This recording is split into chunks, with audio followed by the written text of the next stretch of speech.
you see that somebody actually, they saw this morning, they thought it wasn't close enough, so they put some more things in here. Is that true, Christina? Wasn't you? A Lehar, I think. And I've got another little teddy bear here and another bat. This is a very high quality bat. Now there's something about bats. In the Chinese culture, they are symbols of happiness and wealth. Ooh. So, if you would like the Dhammadhita project to be happy and wealthy, the bat is a way to go. And by the way, did you find those paintings? Where's Lehar gone? Okay, is there any more paintings? We had a couple more somewhere. Yeah, but your ones, haven't seen. Don't know where your ones have gone. But they're not yours. Your kids, yeah. Oh. Okay, we'll find them. So no one can leave until we find the paintings. But anyway, the bats are very nice too.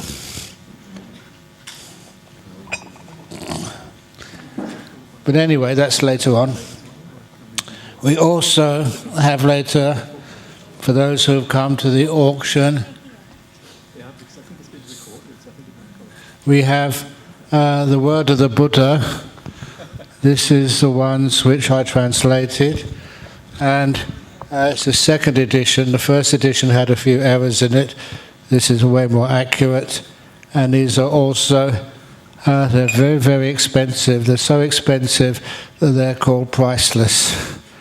And so the donors who printed these have asked to be able to give them out at this ceremony, my birthday ceremony, for those who want to have the newest edition of the Word of the Buddha afterwards. But first of all, wow, amazing, 12:30 exactly. First of all, thank you again for coming here. I know that because it was a very rainy day and windy day, not so many people came today as we kind of expected. The rain meant that only the elite were allowed to come. This is like an auction at Sotheby's. In Sotheby's, you only can have special people can come in.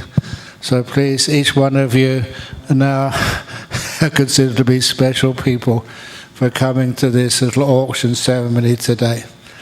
And Ajahn Brahmali will explain later on why we're doing this auction and where the funds are going to.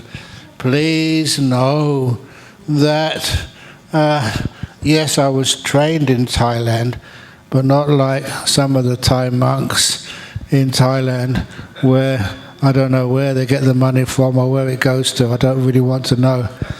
But we're all very, very honest up front. Everything gets audited and all of our accounts, my goodness me, they're all just audited, checked, and have to be all submitted and everything. So it's always really, really honest. And every one of you can always ask our committee members. And some of our committee members actually come to these auctions. Even our president. Who's the president of the Buddhist Society of Western Australia? Do you know who she is? Mrs. President, would you put your hand up and confess? There we are. And so it's all, we have committee meetings to make sure, even though I must admit, to be honest with you, committee meetings, they do just go on and on and on, and on and on, and on and on, and on and on, and on and on. and on and on. They have to be done. And the reason they're done, of course, is to make sure that any of you can always check to make sure that all the donations which are made all go into the correct fund. Otherwise, I'd be embarrassed to be, part of the Buddhist Society of Western Australia. So for years and years and years, we made sure that everything is done appropriately. And I must also mention that it's because of our training in the Vinaya that everything is above board, even to the point that many years ago, just an interesting example for you, a very wealthy Thai lady donated 50,000 Australian dollars to build a chaitya, a stupa in Bodhinyana. And that was over 40 years ago, when $50,000 was worth much more than it is today. And then after a while, the monks who were there at the time, including Ajahn Brahm, we all decided we did not want a chaitya at Bodhinyana Monastery then, because it would attract too many visitors. We like to keep our monastery quiet and simple. So we decided, all the monks together, not to build a stupa over in Bodhinyana Monastery. And the result of that decision, we had $50,000 which we were not going to use according to the donor's wishes. It was important that I, next time I travelled to Thailand, went to go and see her and talk to her. That $50,000 which you gave to the monastery, and we can't use it. What would you like me to do with it? Can I give it back to you? Of course, I didn't have it in my pocket. It was just, we'd tell the committee to remit it to her by telegraphic transfer or something. But because we're not going to use it as you wished, you may have it back. And she looked at me. She knew me for many years. She said, no. You use it in Bodhinyana Monastery for whatever you wish. But I had to do that. I had to do that because that was when somebody gives a donation, for a particular project. It has to be used for that project unless you get the original donor's consent to use it for something else. So that's what we did. So that's actually how seriously we take all of our commitments to make sure we do things as you require us. And as you see in this, those of you who are meditating in Jhana Grove, in this retreat center here, you don't see anything which is kind of plush or extravagant. Even I know that some of you have asked me before, on the last retreat which I gave here, they said, what about this wooden paneling on the walls? What's that there for? And if you don't know, that wooden paneling on the walls is actually for sound. It actually absorbs sounds and allow it to reflect, which makes the quality of the audios much easier to hear and also makes the recordings much more precise. So we try and make sure that if we do use anything here, it's used in order to make it a better retreat center, not a more extravagant one. And it's the same with your rooms in this retreat center. It's the same with those of you who come to visit here. It's comfortable, but not extravagant, I hope. And so because of that any of the funds which are used here, we have to let you know what they're going to be used for, where they're going to go, and to make sure that they're used appropriately. And these particular funds over here, because it's my birthday, I make sure I never use the birthday funds for personal stuff. So anything which is, say, for my birthday, we always choose a project somewhere that can be made use of for other projects, Buddhist projects, which need a big boost. And of course, this time, as you've seen in the advertising blurb, that this time it's going to be used for the Dhammadhita Bhikkhuni monastery to be built over in Sri Lanka. We did that because it's tough to get support for bhikkhunis. We have support for bhikkhunis here, as you see with Dhammasara Monastery, and we also have Ayasevi's Patachara Hermitage, which she tries to keep quiet. Over in Sydney, we have Watsanti. But over in Sri Lanka, there are still many bhikkhunis. How many bhikkhunis are there now? How many? Roughly? Oh, I heard it's over 5,000. Over 5,000. Why did you know that? It's because they've been struggling to get support, and even to the point, I love telling this story, it's struggling even to the point that they weren't acknowledged as bhikkhunis. I think many of you have heard me tell this tale, that when I went over to Sri Lanka earlier this year, one of my tasks was to ask the Prime Minister, there's a new Prime Minister there, and why are we just discriminating against bhikkhunis? And I don't think it was what I said, because already the case was up before the Supreme Court in Sri Lanka. And it was in June the 16th. I remember that date. The Supreme Court laid down a decision. The reason I remember that date, was that correct? June the 16th was Ajahn Chah's birthday. I know some people say June the 17th. It wasn't 17th, it was 16th. And on his birthday, they decided 2-1 that denying bhikkhunis the recognition, the real bhikkhunis, and giving them ID cards and then eventually passports, was clearly against their constitution and was against basic human rights. I think that was accurate what they said. So now bhikkhunis are accepted legally. That's one victory. The next victory we want to kind of see happen in Sri Lanka is to see that the bhikkhunis have a place to stay. Today, I don't know if you walked over from Bodhinyana Monastery, those who went over to Bodhinyana Monastery or came in a car. How was it? How wet was it? How cold? Imagine you're in the land, it's not cold in Sri Lanka, but it's certainly wet, and you haven't got a proper place to stay. You don't have enough food.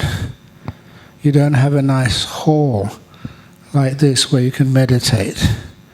You don't have huts where your associates, other bhikkhunis, can actually meditate.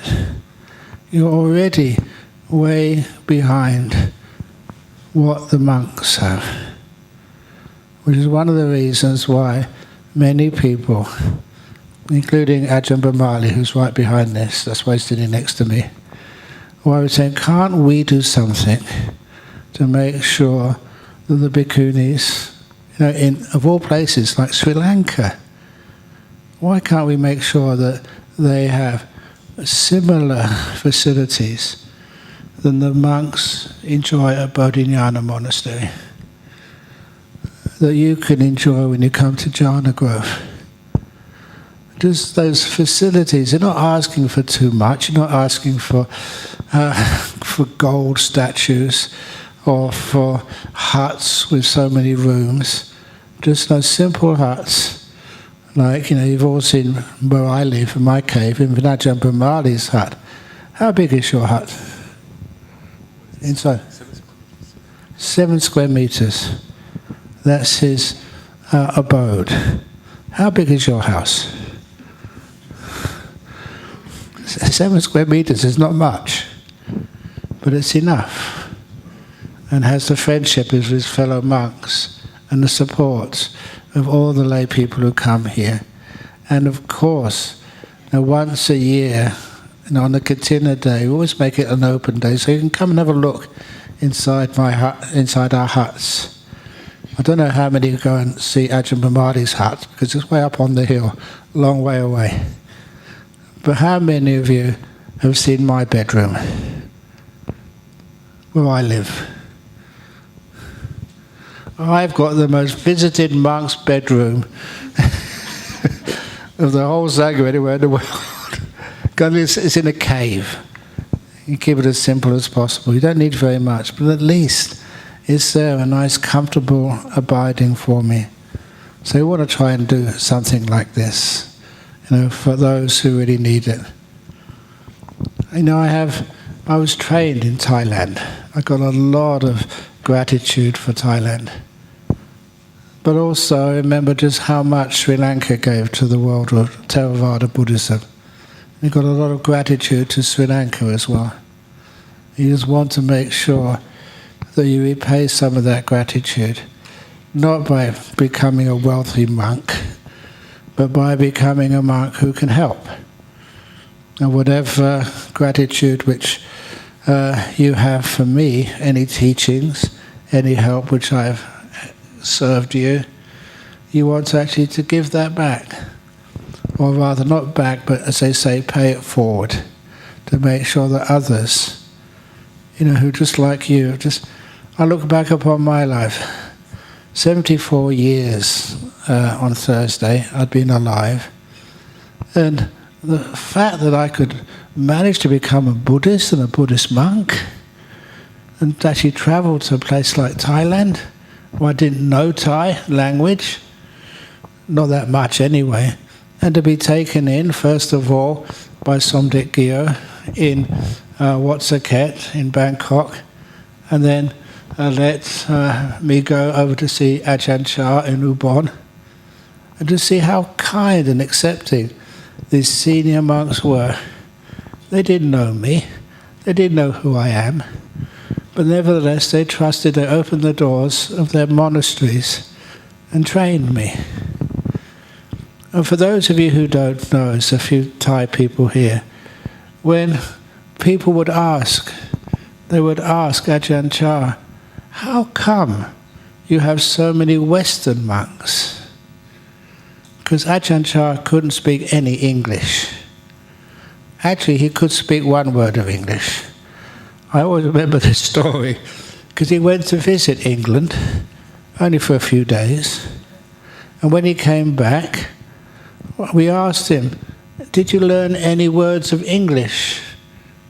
Pasa Angrit, Pasa Falang, did you learn anything? He said, yeah, one word. He learned one word of English, cup of tea.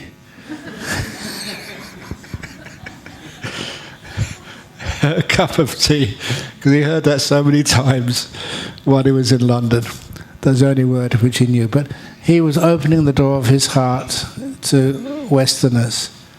And the result is this monastery, retreat centre, nuns monastery you have here in Perth and many other countries.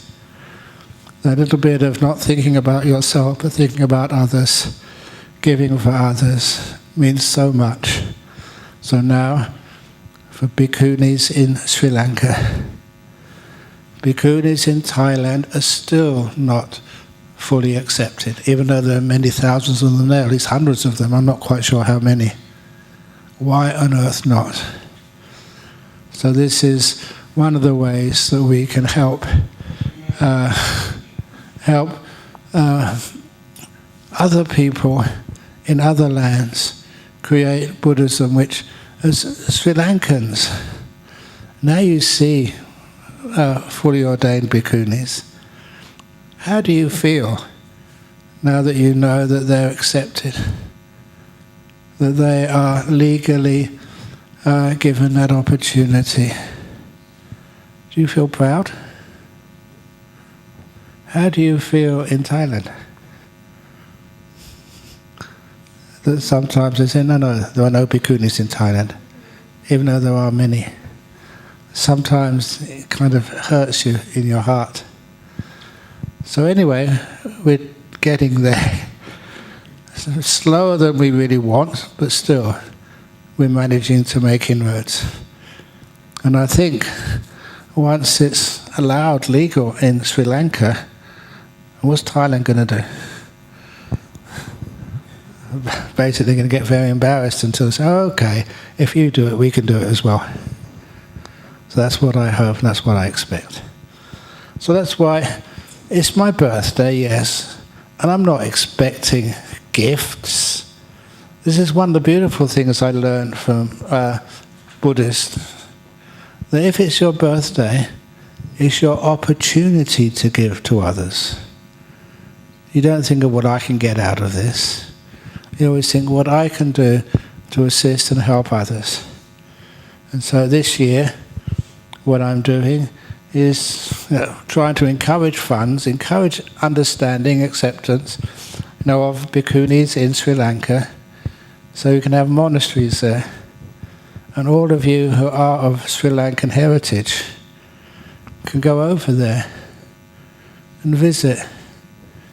And when you go and visit a monastery for bhikkhunis over in Sri Lanka, and you realize that little donation you gave over here in Serpentine, such a long distance away, nevertheless had a huge, huge effect of making this tradition possible and growing for so many people. And it's not just making the tradition possible. You do see after so many years all of those women who become bhikkhunis and start practicing in Sri Lanka. Many of them will gain stages of deep meditation, stages of enlightenment, the soul ones, the stream winning, the ones returning, the non-returning and the arahat. When they do, imagine how you feel. You helped. That's mega metta, mega punya, huge good karma. Where before they had no chance, now you make them. The chance is there for you. So go for it. And if just one bhikkhuni in the Dhammadhita project, is that the name you're going to give to the monastery eventually, Dhammadhita? What's the name you're going to give to the monastery over there? It's Dhammadhita, okay. You go and visit Dhammadhita monastery over in Sri Lanka, and you go there and you find this very, very famous Buddhist bhikkhunis there. They're like the equivalents of an Ajahn child. Imagine what that would do for you. Wow. It gives meaning to your life. Big meaning.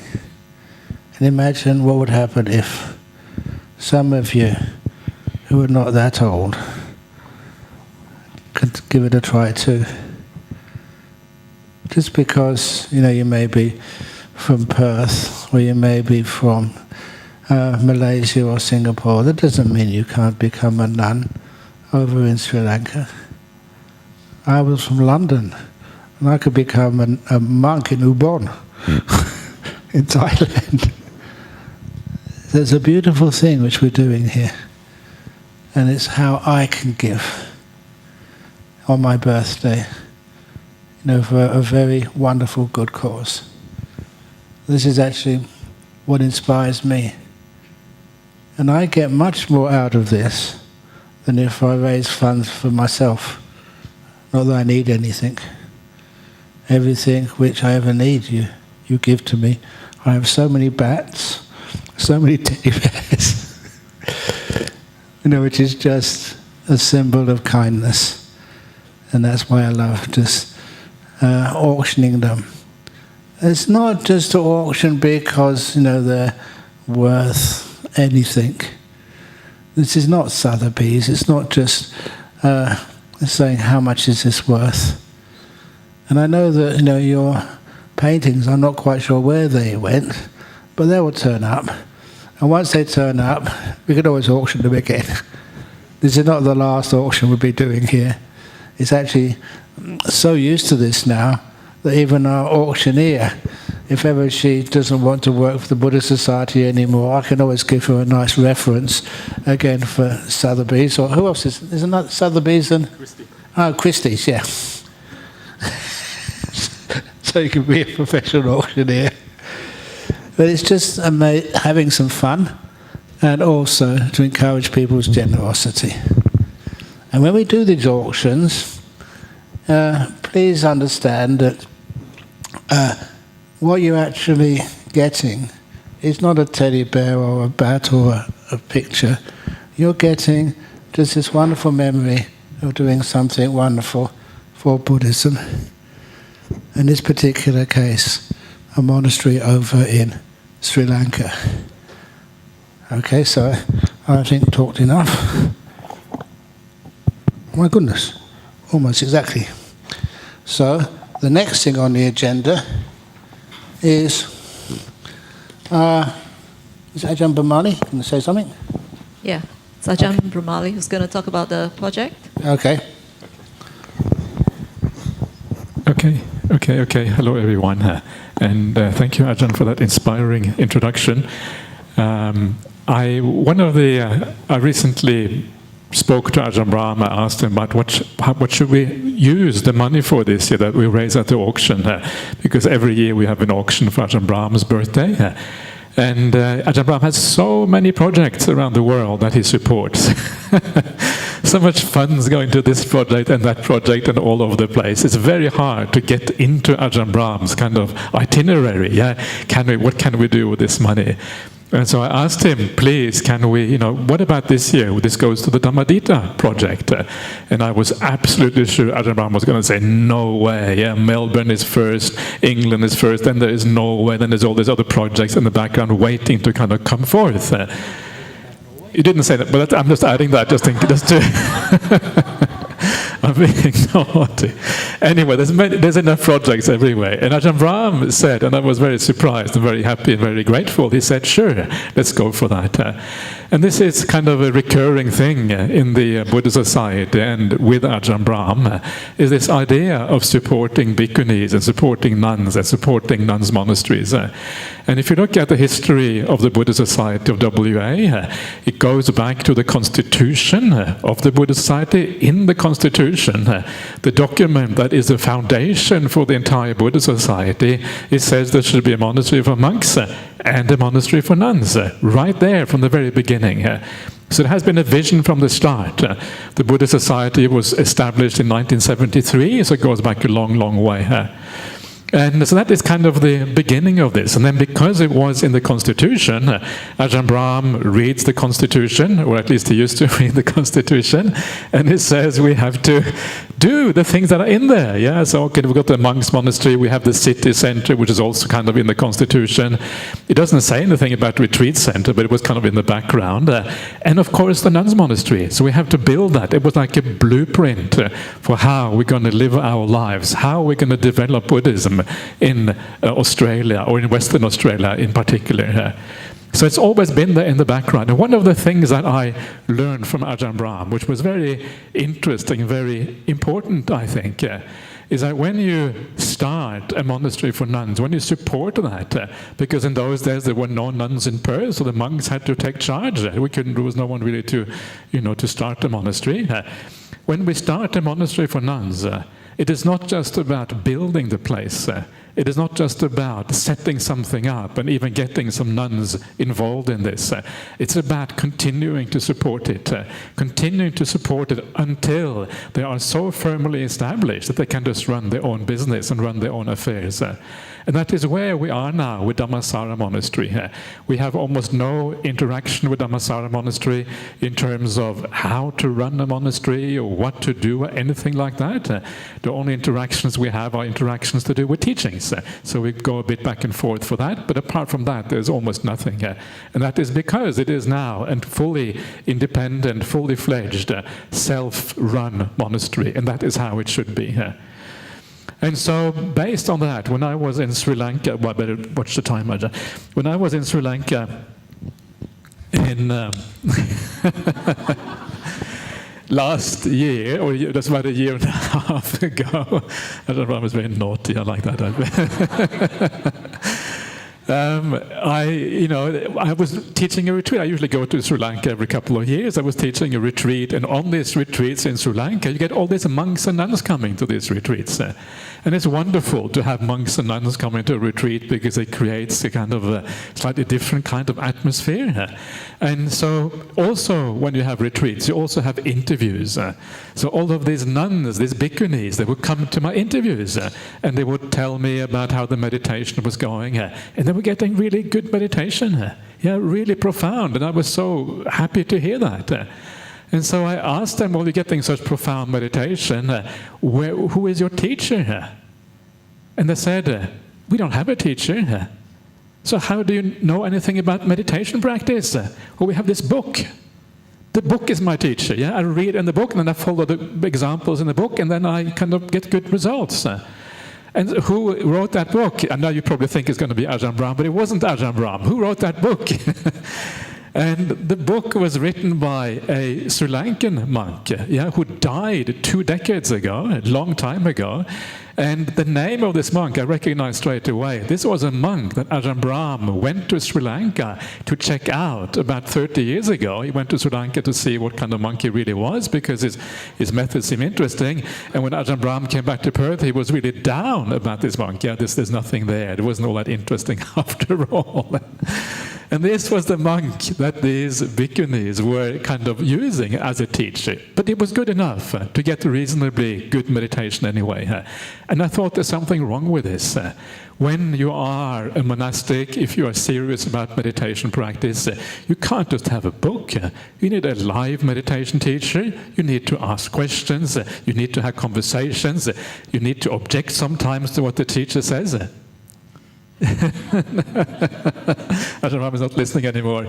You need to object sometimes to what the teacher says, and because all of that is part of the discussion, that you have with the teacher in that sense. And then I asked him more. What about your facilities in Sri Lanka? What are your facilities like? Oh, we just live in the city here.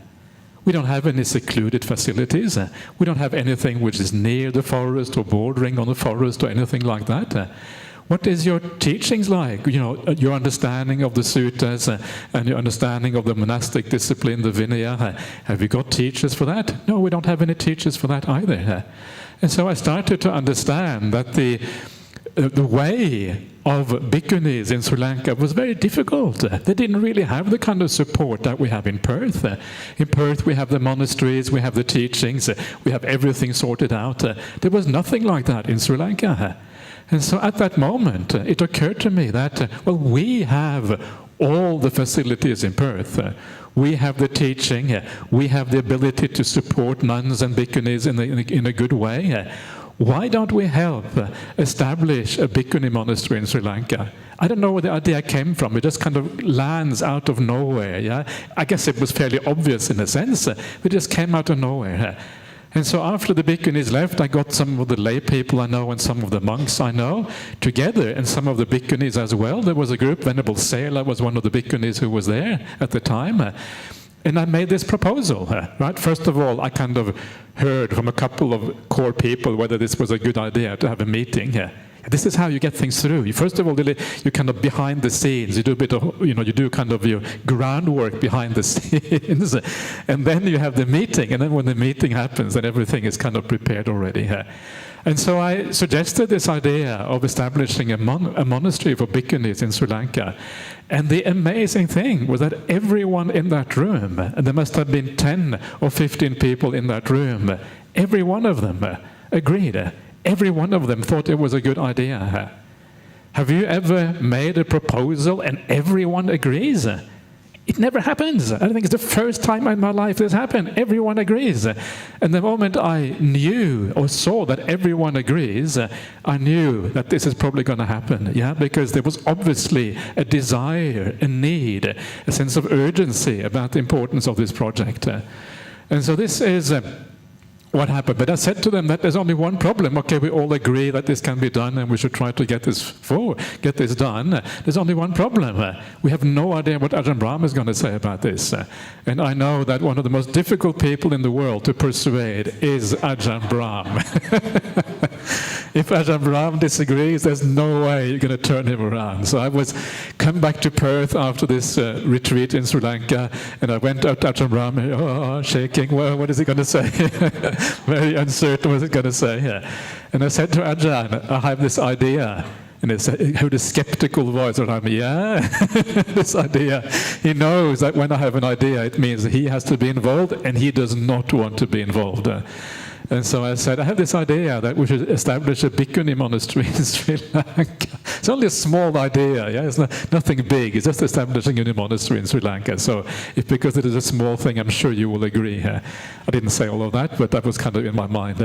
And what was amazing, and this kind of happens very rarely with Ajahn Brahm, straight away he agreed. I think that's a good idea. And that was kind of really extraordinary. And I knew, of course, at that point that this is definitely going to happen now. If all the people in Sri Lanka are there, Venerable Sela was there for the project, Ajahn Brahm agrees. Yeah, and then there was only one more person I had to convince. And this turned out to be the most difficult person, perhaps. I don't know. Maybe I shouldn't say that. That was Venerable Hassapanya. So I had to pitch it to her. So I sent her an email. What do you reckon about establishing a monastery for bhikkhunis in Sri Lanka? And she said, okay, we'll do that. She was slightly non-committal, but I think now she's much more inspired with this and much more on board. And so that is the background, because Sri Lanka really needs this kind of support. It needs something to grow the Bhikkhuni Sangha properly.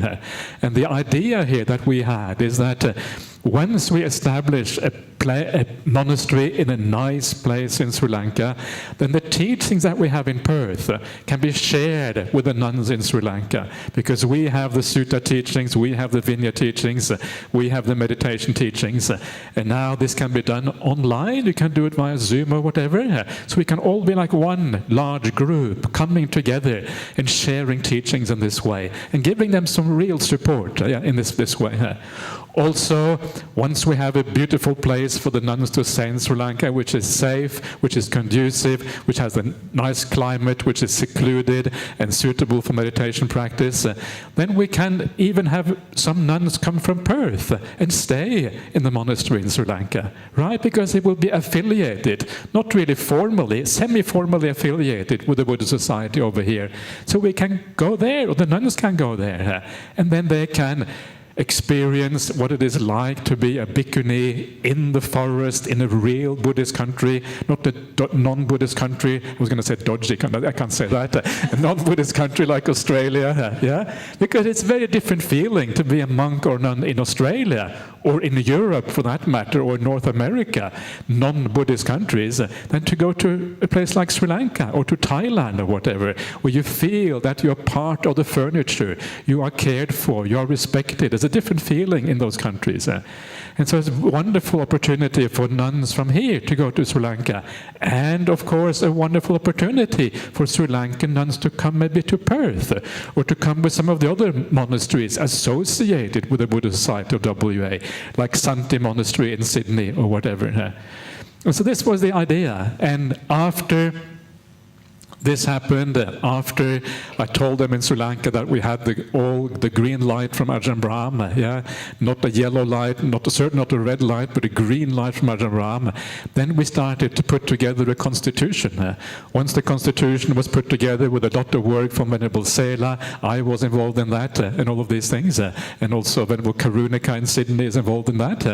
Then that was given to the Sri Lankan government for approval, and now it has been already approved as a proper organization in Sri Lanka. There's a large number of lay people in Sri Lanka that are involved with what is called the Ajahn Brahm Society of Sri Lanka, which is a good name. And so we have lots of people on the ground looking after this and doing this. It's already becoming a fairly well-established organization. And now we have started, or Venerable Sela has started to look for land in Sri Lanka for this.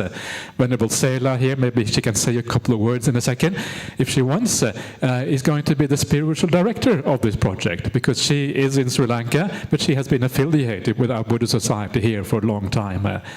And then there is a monastic consultative committee to kind of oversee and give consultation, and that's Venerable Hasapanya, Venerable Karunika from Sandhi Monastery, and myself. I should probably resign and pass it on to a bhikkhuni at some point, but for now I'm also there. And so it's already happening really fast. Things are really happening on the ground over there. And you can now see that this is going to happen. Yeah, already we have collected some funds for this. Today is another opportunity to collect some more to keep this project going. There are more fundraising projects in the pipeline. And we've already been discussing some of the buildings over there, especially Venerable Sela, Venerable Karunika are doing that to make sure it is suitable for bhikkhunis and nuns. And you can already see it in your mind's eye that this is going to be the perfect place, or as close to perfect. Nothing is ever perfect, but as close as perfect as you can get for bhikkhunis in Sri Lanka and in the world. And just like Ajahn Brahm was saying, if there's anywhere in the world where women, where nuns, where bhikkhunis are going to get good meditation because they understand the Vinaya, because they understand the Dhamma, because they understand the principles of meditation, it is going to be in this kind of monastery. This is where it's going to happen. This is where we're going to get the Jhana practitioners. This is where we're going to get the people who experience the stages of awakening in the Dhamma. And what a wonderful thing that is if we can be part of establishing something like that. And then in turn, these bhikkhunis, they become the teachers in the world. Maybe they come back here to Australia. They get to sit on this seat here. They give a meditation retreat here at Jhana Grove. And these are areas, these are noble ones that we can invite in Perth. First we support them, then we bring them back to inspire us and to lift up the whole Buddhist ideal in the world and make something powerful and beautiful out of it. That is the kind of vision I see for the future. And I think that the way things are going now, the ease with which this project has been taking shape, I think it is quite possible that this vision will become reality. So, that is all I would like to say. I maybe pass it on to Venerable Sela. I would like to say a few words as well. I've been talking way too much probably, but please. So as Ajahn Brahm and Ajahn Brahmali mentioned, that's how the project started in Sri Lanka last year. And it's been very fast and very successful. And we registered a society, and we have a constitution that is very similar to BSWA. And we have a monastic consultative committee. And on top, Ajahn Brahm is there to support us and guide us. And yes, so everything is happening very fast and successfully. So our wish is to find a suitable piece of land and start building and start this place. So our vision is to have a place for women to practice. So something similar to what we have in Dhammasara here in Australia. A place where lay women can come and stay. Lay women can come and practice and become nuns. They can be trained in Dhamma, in Sutta, in Vinaya, and they have places to meditate and have good meditation and become nuns if they wish to. So that is the idea, that is the inspiration behind this project. And also practicing in a traditional Buddhist country like Sri Lanka, where people practiced for over 2,000 years, and it's very inspiring. And you can go to these places like ancient monasteries in Anuradhapura and in Ampara. There are these very old monasteries, over 2,000 years old. And when you go there, you see all these huts that monks meditated, nuns meditated. And the dana salas where people offered dana. And when you go there, you feel very inspired and very uplifted. This is where people practiced over 1,000 years, over 2,000 years. This is where people came and offered dana. This is where people meditated and maybe attained stages of enlightenment, good meditation, and had a peaceful state of mind. So this is the opportunity for us to create a place similar to that, again, for women in Sri Lanka and for women around the world as well. So that is it from me. Yeah, thank you.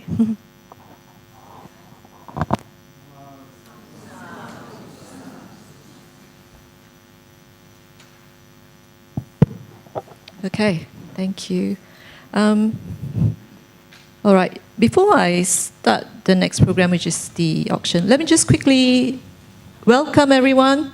I know Ajahn Brahm did the welcome, but I'm very impressed. I was a little bit worried when I was awoken by the rain this morning at like 5 a.m. and I was like, no. And I thought, okay, it's okay to have heavy rain because it may stop later on. And then around 10:30, it was still storming. I was like, oh no, when is going to turn up? And Burr went over to get lunch, and then she came back and she's like, don't worry, I saw a lot of cars in Monastery. They're all having lunch. They're coming over. And I was like, okay. So thank you, everyone, for braving the rain to join us on this very important occasion. So you've heard from Ajahn Brahm, you've heard from Ajahn Brahmali, you've heard from Ayah Sela as well. So we're going to start the auction, but I want to quickly let you know, besides the auction, what else we have. So we're going to start the auction. This will go on for about an hour and a half or so. And just before we finish up at 3 o'clock, we would have Ajahn Brahmali to lead a Metta meditation. So please stay and try and stay until the end to join the Metta meditation as we send Metta and our good wishes to Ajahn Brahm on this happy occasion. And we should be ending around 3 o'clock. But you know, with Ajahn Brahm around, he doesn't follow rules. So he may not end at 3 o'clock. So just be prepared for it. But we do have something exciting as well after 3 o'clock. We've got 6 people who put up their hands to shave their heads. Are all the 6 people here? Okay, you all want to stand up, the 6 of you? And they're also helping to raise funds for the Dhammadhita project. We've got 4 females and 2 males, yeah? Thank you. So the head shaving will take place after the event. So please stay on and watch it as well. And so today, besides Ajahn Brahm, Ajahn Brahmali, and Ayah Sela, we also have Ajahn Mudito sitting right in front. We've also got 2 monks who is helping us with the live streaming. That's Venerable Radha at the back, as well as Venerable Vusaga at the other side of the hall. So thank you for all the monks and nuns for being here today. All right. So as you can see from the table, we've got so many items. I don't think we ever have that many items for auction. So I really don't know how we can finish auctioning all the... It was supposed, on my list was like 33 items. And then Anusha, how many more showed up? Like 4? First it was 1, then another 2, and then another 3, and then we've lost count. Okay, anyway. So I'm hoping to get through this as quickly as I can. So let me start with the first item.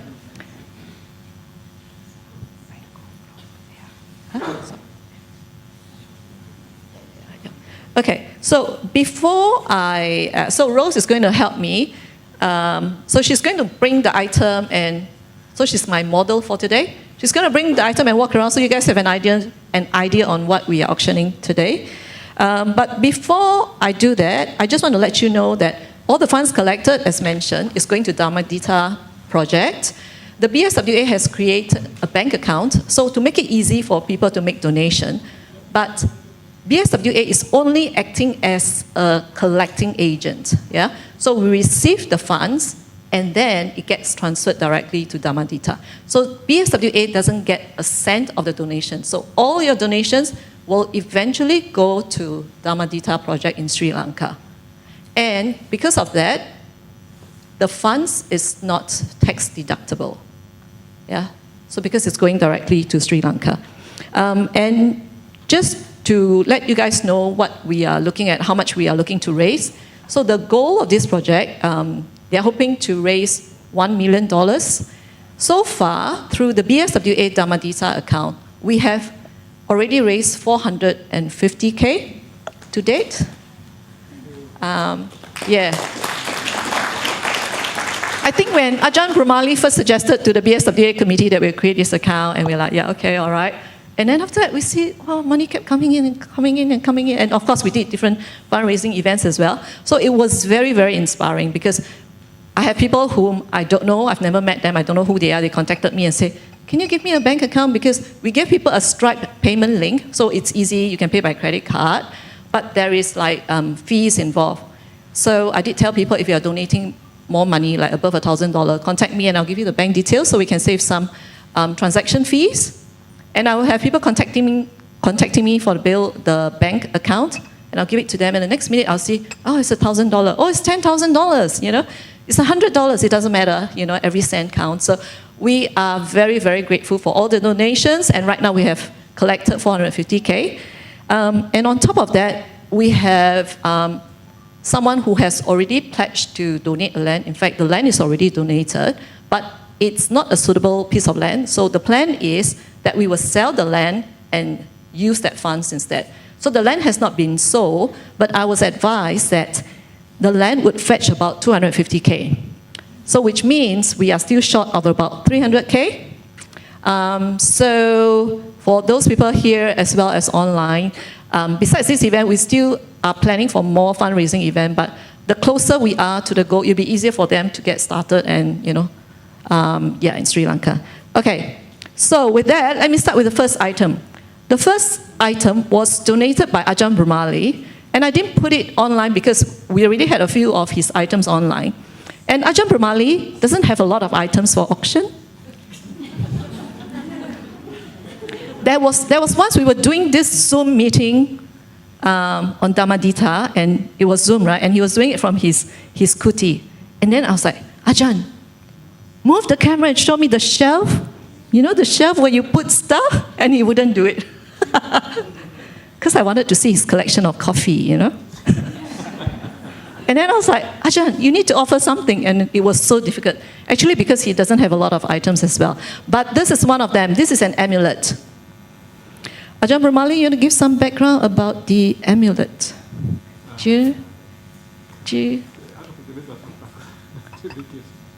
So it was a gift to Ajahn Brahmali, that much. Okay, so this is an amulet.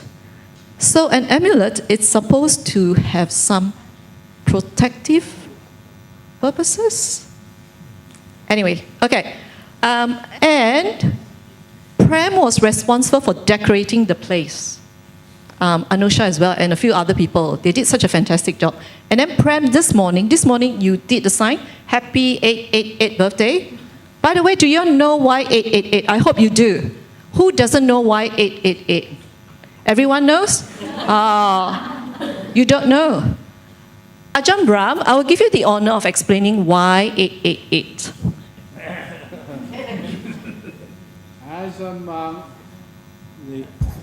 As a monk, the older you are, the more respect you get.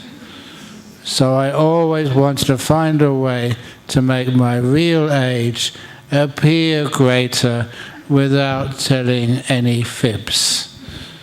And so I decided years ago to change the way I calculate my age from years to months. So in a week's time, in 4 days' time, I'll be 74 years old. And because I like doing maths, 74 years counts as 888 months. So I am, next few days, 888 months old. Young. Month young, Ajahn? Yes. not young. 888 month young. Which is Okay. one of the reasons why when people offered me a birthday cake today, they never put any candles on. They couldn't fit 888 on them. But this morning, after Prem did the decoration, and I walked in, and I looked at it, I was like, it looks like $3 signs instead of like 888, so we're actually asking for more money. So, and for the Asians, you will know that 8 is a very auspicious number. And now we have like 888, so it's like triple auspicious.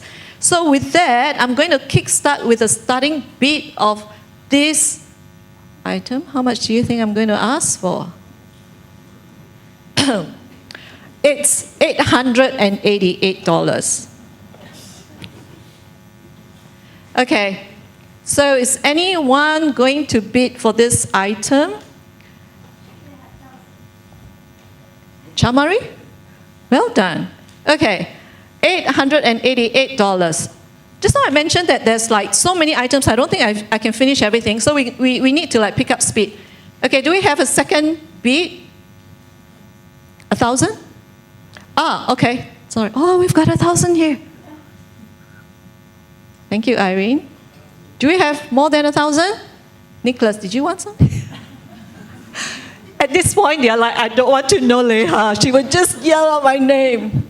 Sorry, unfortunately, I think I know quite a lot of people over the years. Although I remember faces better than names. So, do we have anything higher than 1,000? 1,200. Chamari is a big fan. 1,500. Okay, all right. This is getting exciting. 1,500 going once.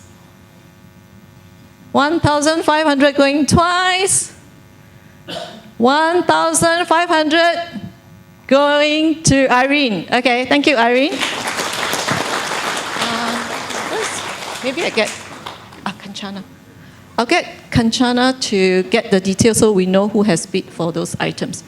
All right, let me move on to the second item. It is a teddy monk bear.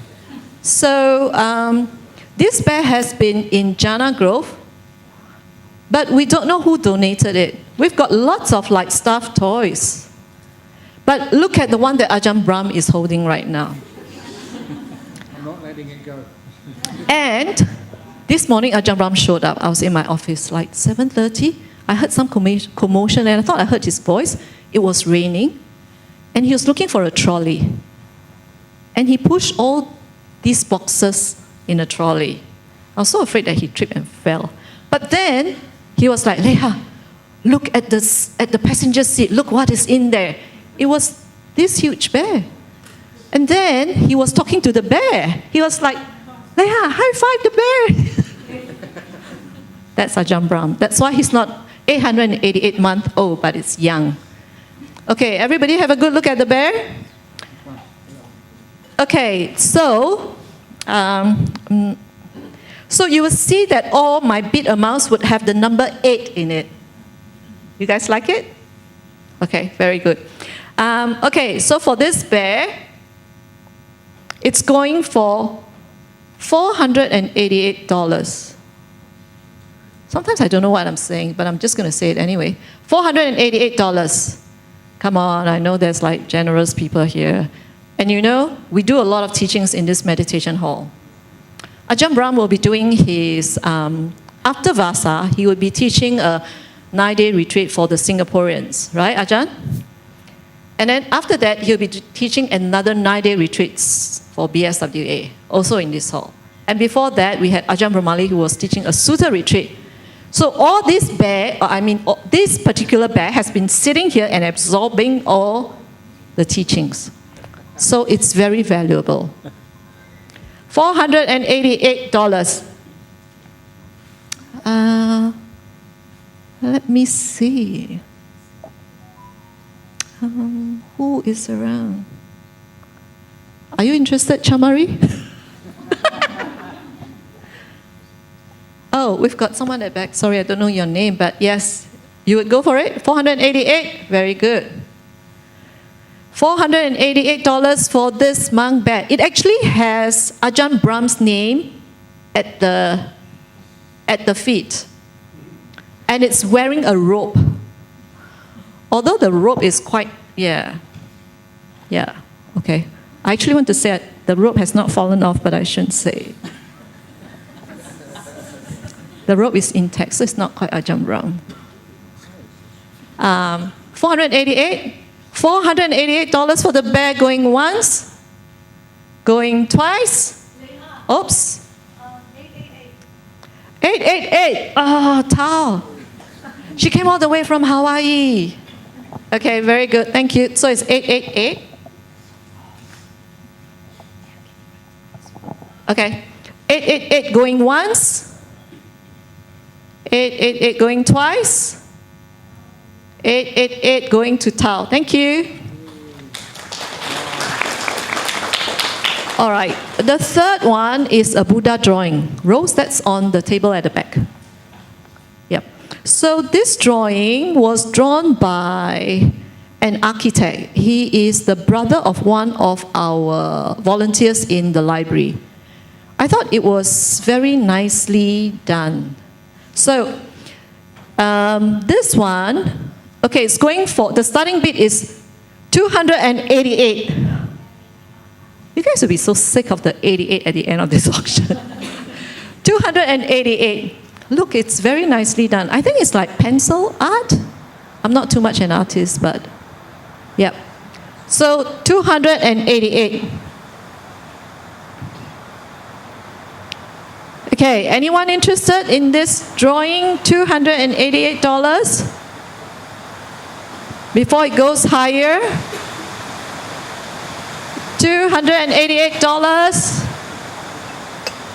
Let me see what other items we have. Next one is the Ajahn Brahm figurine. Okay, $288. Claudia? Okay, $288, Claudia. Anyone higher than $288?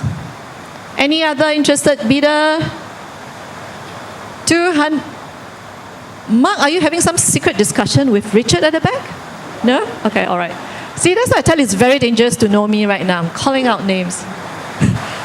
Okay, so $288 once.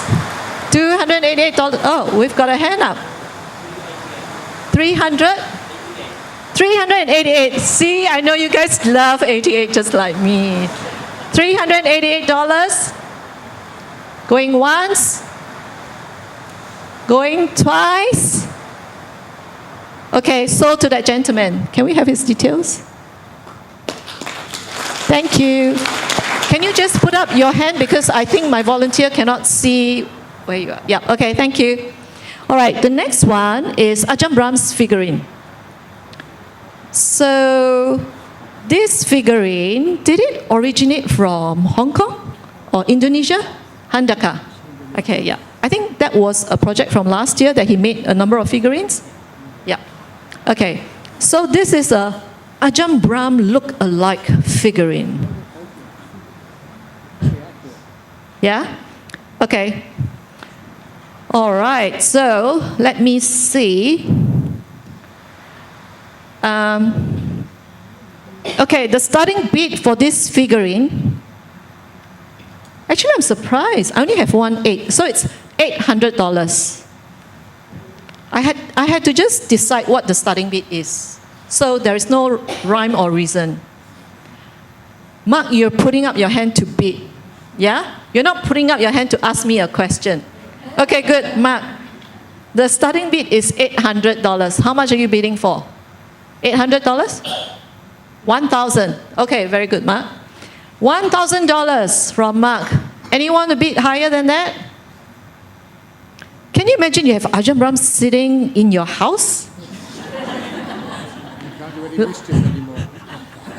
Like Anusha and I were, no, that was the other. Anusha and I were talking about the other two paintings, and we were like, not sure what to do when you have Ajahn Brahm sitting on the wall. Like every morning you wake up, you're like, morning Ajahn. And then before you sleep, it's like, good night Ajahn, I'm going to bed. But can you imagine an Ajahn Brahm sitting in your house? Okay, sure. Oh, we've got someone. How much is that? Sorry? What? 1,088. So it's 1088, yeah? 1188. Oh, something is going on at the back, that corner with the few guys. Did you get it? Okay, all right. 1188. Okay, Mark. Wow, that's a fierce fight. Ajahn is... Okay, Mark is bidding on behalf of someone. And that's why he's like, what? So what was it? Sorry, 1688? 1688. Okay, 1688. Higher than that? 1888. 2000. Oh. I'm very sure 2,000 is worth it. Look, Ajahn Brahm sitting in your house. Okay, 2,000. Anyone wants to go higher than that? So we had 1888 and then 2,000. No? Yes? 2188. 2188. Okay. Mark is like encouraging Richard. Richard, go for it. 2288. Well done. Okay, very good. Higher than that? 2288. 2488? 2488? Very good. 2488. Mark, you're done, are you? Okay, Mark is done. Mark has exceeded his quota, his budget. Richard? No? So the last bit was 2588. Very good. Okay, 2588. Do you want to outbid him? Okay. 2888. I love that number. Okay, I'm going to call it out. So 2888 going once. Richard? 2888 going twice. 2888 sold to the guy. To the gentleman over there. Thank you. Okay, the next one is item number 5. It's a painting of Ajahn Brahm mixing cement. But the wonderful thing is that this painting was done by a 15-year-old girl. Ajahn Brahm, that's correct? Correct. 15-year-old girl. It's very nicely done.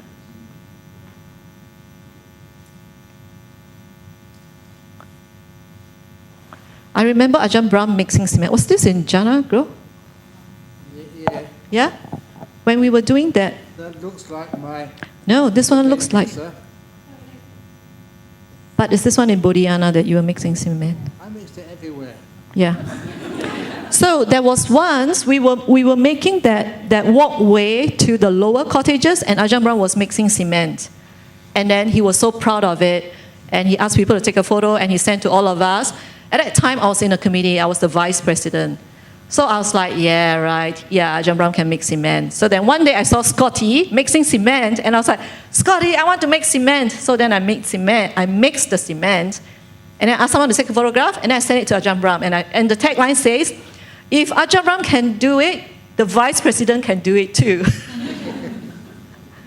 Okay, so that painting by a 15-year-old girl. Okay, so because it's quite nice for a 15-year-old to want to do this, that painting is going for $508. Starting bid is $508. Okay. Anyone wants to bid for that painting? $508? I actually want to say you cannot bid. Okay, sure. All right, Chamari, $508. Oh, 1,000. Okay, Chamari is going for $1,000. Okay, anyone wants to beat her? Just in case you all don't know Chamari, she has been very generous, not only with her money, but with her time as well. You can see her in every corner of BSWA. She offers breakfast dana to the monks on Tuesday, is that correct? Correct.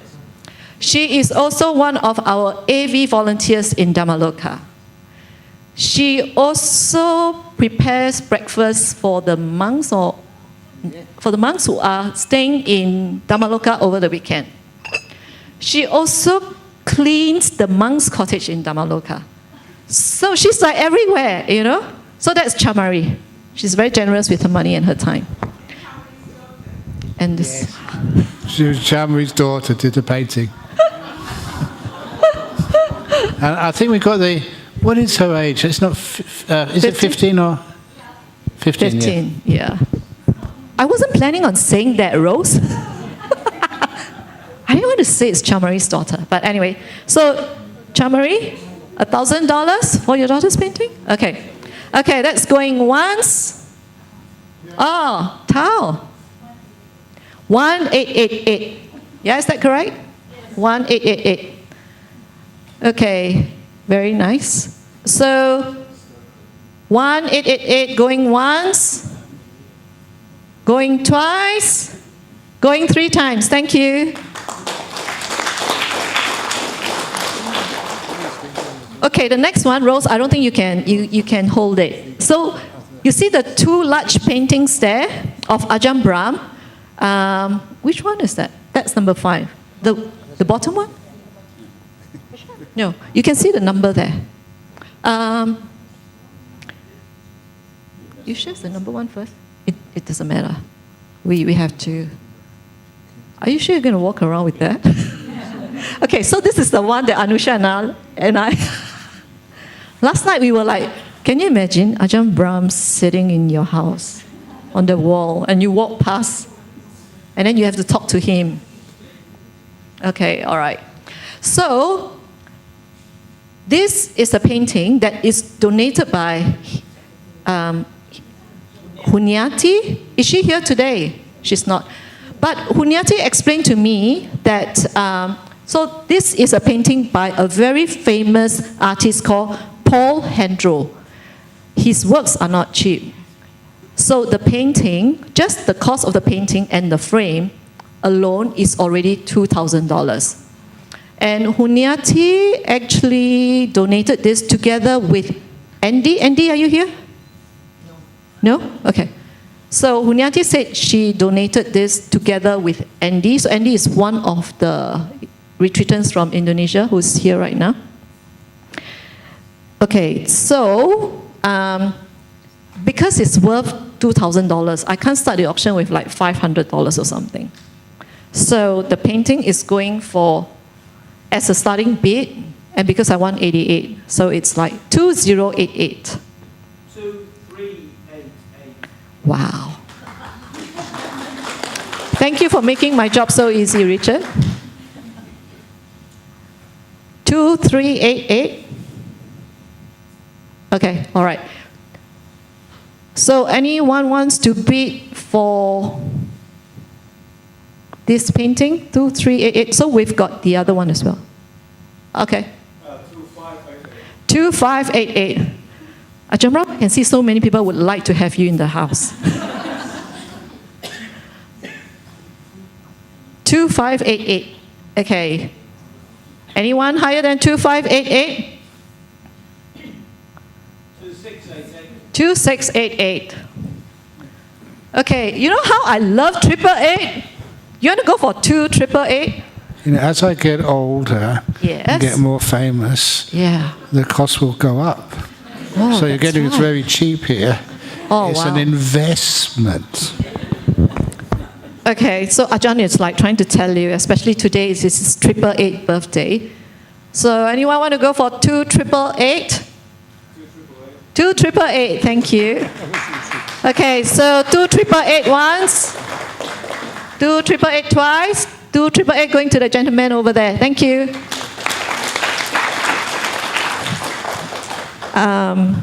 Okay, I'm going to skip one item because that's that fish. I'm going to skip that fish for now because that one is very special. That's discrimination. Ajahn Brahm just made a complaint. But I'm going against him anyway. Next item is a Nibbana box. Okay, so this, how many people know this Nibbana, or how many people don't know the story behind this Nibbana box? Okay, so Ajahn Brahm, would you like to tell us the story behind this box? No, because you won't sell my fish.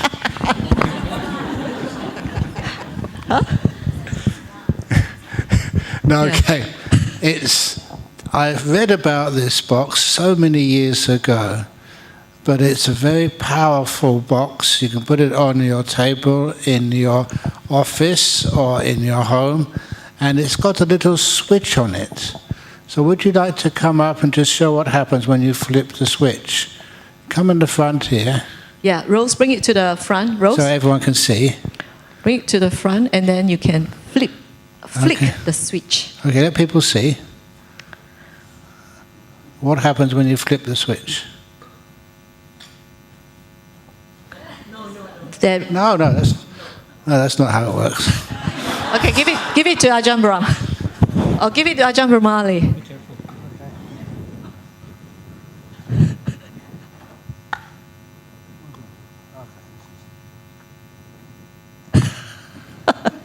Oh dear, we can't sell the item anymore.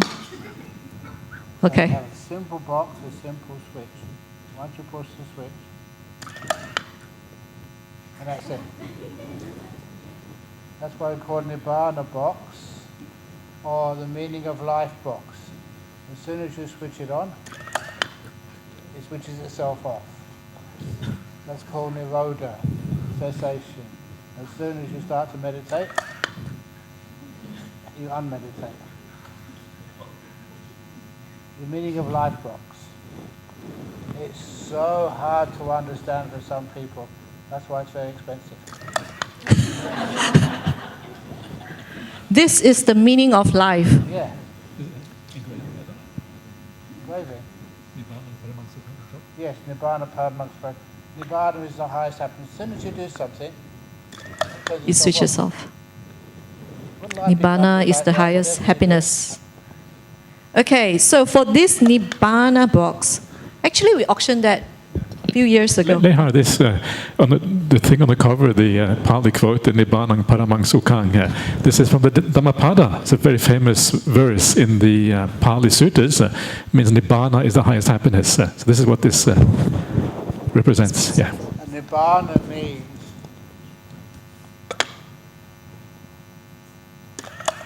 that's Nibbana.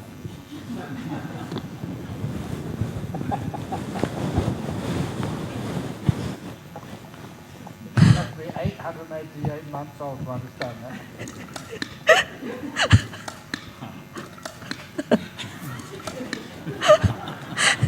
Okay, all right, Nibbana box. So the starting bid for the Nibbana box is $1,008. Okay. So the person, oh, okay, Tao. Oh, Tao is going to bid for it. $1,008. Anyone going higher than that? Bah.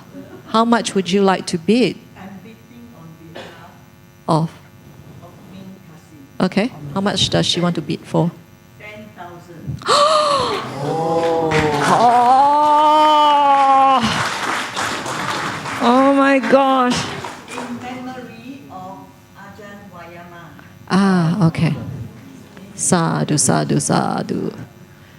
Okay, so that is $10,000. Okay. Anyone wants to bid higher than that?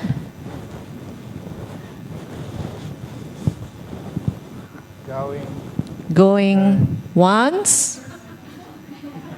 Going twice. Six. Tao. 10,888. Wow. Okay, wait. Ber is a little bit slow in typing. Please give her some time. This is very important. we all have to be very patient. And I also understand that Ming's birthday is coming up. So it's also very special for her, I think. Okay, so, and our internet is not that fast as well. Not to solely put the blame on Burr's slow typing skills.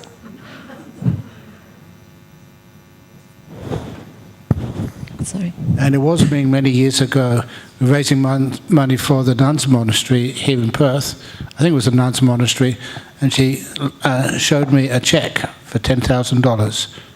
She said, "I will give this to the nuns' monastery if you sing me a song." This was Ming's story. So this was Ming? Ming, yeah. Okay. And I said, "As long as I can choose a song." She said, "Yes, okay, as long as you choose a song and you sing it, but it has to be a well-known song." I said, "Yes, this is one of my favourites when I was young, from Simon and Garfunkel, The Sound of Silence." And I shut up for about 5 minutes and then demanded a check. You could never outwit Ajahn Brahm. You could sometimes go against him, but it's not very wise, because he would come back to you at some point. Okay, is that, yeah? Okay, all right. So it's $10,888 going once, going twice. Okay, so that's going to Tao. Thank you, Tao. That's that one. Okay, the next one is the 1,000-petal lotus.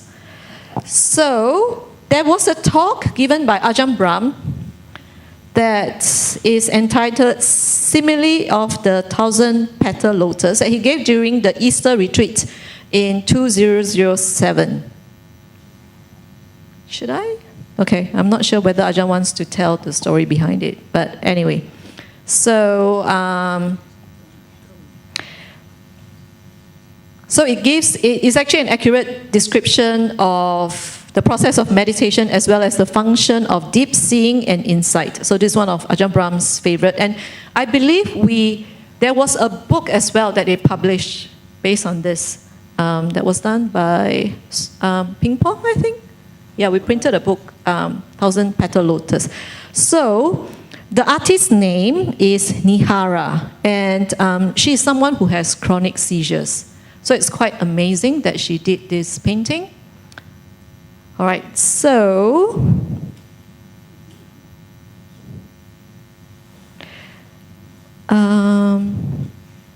the painter description of the painting is this. It stands in the mud, just like our minds do. The lotus represents the journey of inner transformation. Its 4 layers of petals symbolize the 4 noble truths. The outermost petals are a muddy purple, thick and strong, yet burdened with fetters like anger, hatred, and delusion. They protect the flower, but they are heavy.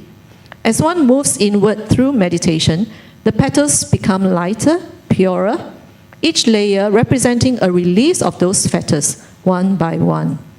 At the very center lies the purest part, the jewel-like heart of the lotus. It mirrors the purified mind, radiant and free. So that is the artist's description of the painting. So this painting, the starting bid is $708. Okay, do we have anyone interested?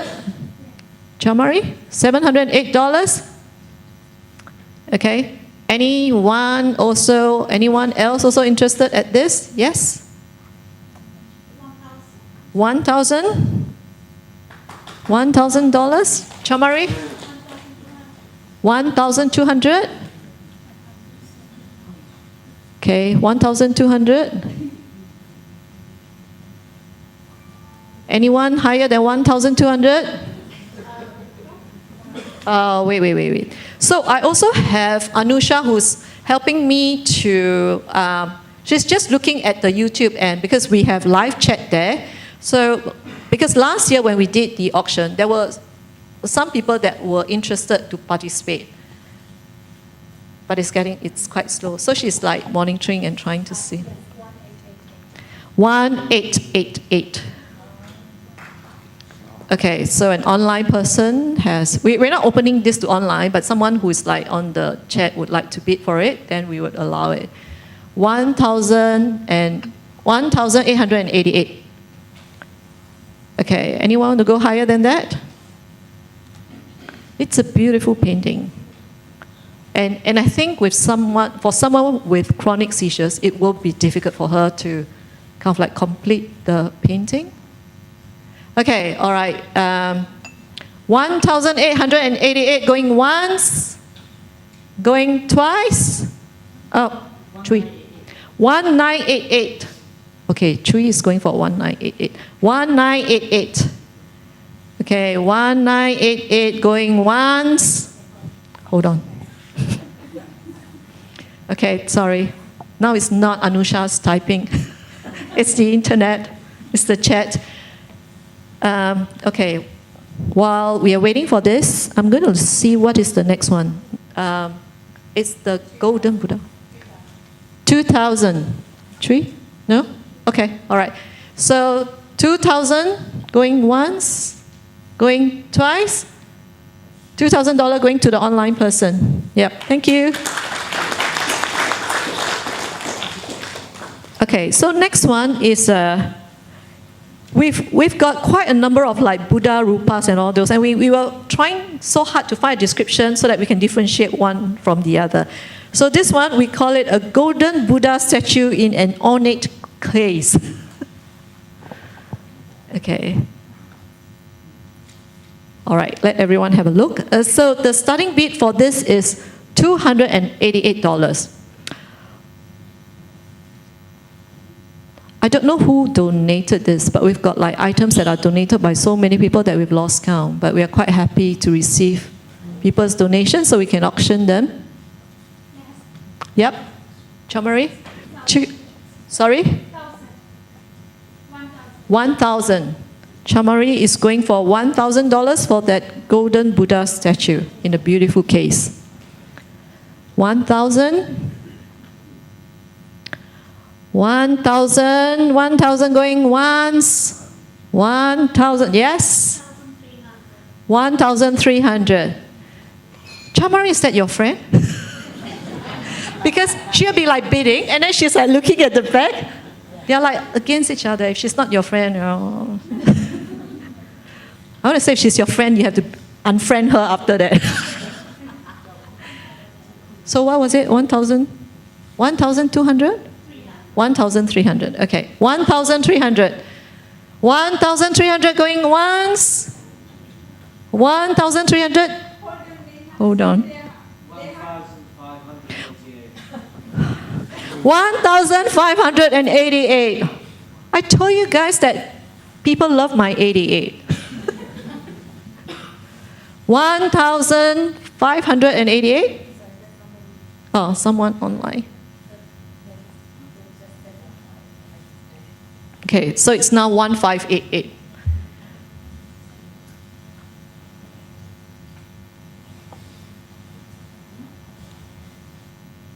Okay, all right. Last night we were busy going through all the auction items and trying to figure out like which is which. We also had an online auction that was started a month ago, and it will only close at 2 o'clock, so we've got 3 more minutes. From the online auction, we have maybe half the items sold, but those were the ones that people really go for it. So how it goes with our online auction is I would have a starting bid, and then I would have an increment. So for example, the starting bid might be $500 for an item. My increment might be $100, so meaning the next bid has to be $600 and then it's on. But you could also choose to go straight and get this item by donating the maximum price that I state. And the items that were sold, that have been sold, they were those where people just went straight, and because they wanted the item, so they went straight for the final price. So with that, we collected $32,000. So that includes 2 of Ajahn Brahm's 9-day retreats. I put 2 up for auction.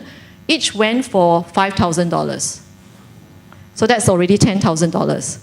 Then I also put up Ajahn Brahmali and Ayya Karunika's 9-day retreats next year. I put up 2. each went for $2,000. That was also snapped up. So that's another $4,000. On top of that, we had like, there was Ajahn Brahmali's stone Buddha statue. That went for like $5,000 or something. Yeah, and then there was another of Ajahn Brahmali's And it was, teddy bear. it was already replaced. Someone gave me an alternative already, so it was replaced already. Is that amazing? Yeah. I give it away straight away, get something else back. Yeah. It's remarkable. Amazing. Okay, so the person online is going for 1688. Okay, 1688 going once. 1688 going twice. 1688 going to this online person. Yeah, got it? Okay, all right, thank you. Yes, so actually for the online auction, it will close in a minute's time. We only have 3 items where people have not bid for it. So the 3 items are actually here. One is a painting. The other one, Ajahn, is your coffee. I was very naughty. I said, Ajahn Brahmali, you love coffee. People always give you coffee. Can you give out one coffee for bidding? And then I thought he's going to give me one big pack, but he just gave me a small pack. He's not very generous with giving his coffee. He's keeping his coffee all to himself. Anyway, we'll decide what we want to do with that coffee. But he has a very lovely story behind the coffee. A lovely description. Okay, all right, let's move on. We still have quite a number of items. Okay, so the next item is a soft toy, it's an elephant.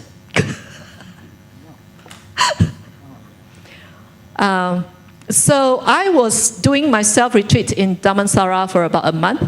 So I just came over to Jhana Grove yesterday to do this event. So when I was attending the Wednesday night talk, was it last week? It wasn't this, it was last week. Ajahn Brahm received a letter, a parcel, and then he opened up, and it was this elephant. And then he was like, oh, where's Leha? And then the elephant went flying across the hall. So elephant actually has some significance in the suttas, isn't it, Ajahn Brahm? Ajahn Brahmali? Yeah. It's the elephant's footprint. Yeah. I think I'll leave it to Ajahn Brahmali to explain. What is the elephant's footprint? What is the significance? Yeah, there's many significance of the elephant, but one of them is that it is a royal animal in the sutta, so it's considered something very high and very noble. And very famously is the simile of the elephant's footprint is that all of the footprints of all other animals and beings fit inside the elephant's footprint. In the same way, all good teachings fit inside the Four Noble Truths. And this particular sutta was a sutta that was preached by Venerable Mahinda when he went to Sri Lanka, and the whole royal court in Sri Lanka was converted to Buddhism because of that sutta. So this elephant is part of making Sri Lanka Buddhist. That's kind of what this elephant represents. So this is a very important elephant. Not many elephants can fly. Yeah. That good. You saw it. That's true. Did you hear what Ajahn Brahm said? Not every elephant can fly. Okay, so the starting bid for this elephant is $108. $108. 500. Thank you, Chamari. So remember what Ajahn Brahm said at the beginning of the talk, that you should not just look at the item itself, but it's the meaning behind the donation, right? Because we are donating to a very good cause.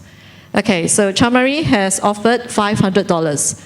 $500 going once. You know, the elephant also represents the Arahant, because the elephant is called Naga in the suttas, and Arahants are also called Naga. So Arahants are like elephants. This is why seen among sometimes become a bit... because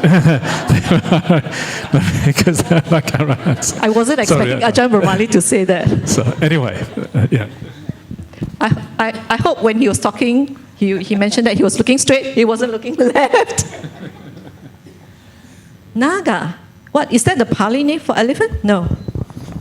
Naga means any kind of large beings, but it Large. mainly means like dragons or large Yeah, I serpents. thought- yeah. But it also means any kind of large, great being, like elephants, like arahants, like anything Right. magnificent and large. Yeah. Okay. Yeah. Ajahn Brahm, want to say something? Okay, so, all right, so that's $500, was it, Chamari? Yeah. Okay, $500 going once, going twice. 888. You didn't donate the elephant, did you? Because I think it says made in Indonesia. I'm not sure whether it was. Ajahn Brahm, do you know who donated that? Who sent that to you? Was it a disciple in Indonesia? Disciples in the heavenly realms. Wow. Came from the Devas. Heavenly realms. Okay, so that's 888. 888 going once. 1,000. Okay. 1,000 going once. 1,000 going twice. 1,000 sold to Chamari. Okay, can I? The next one, it's the small bear.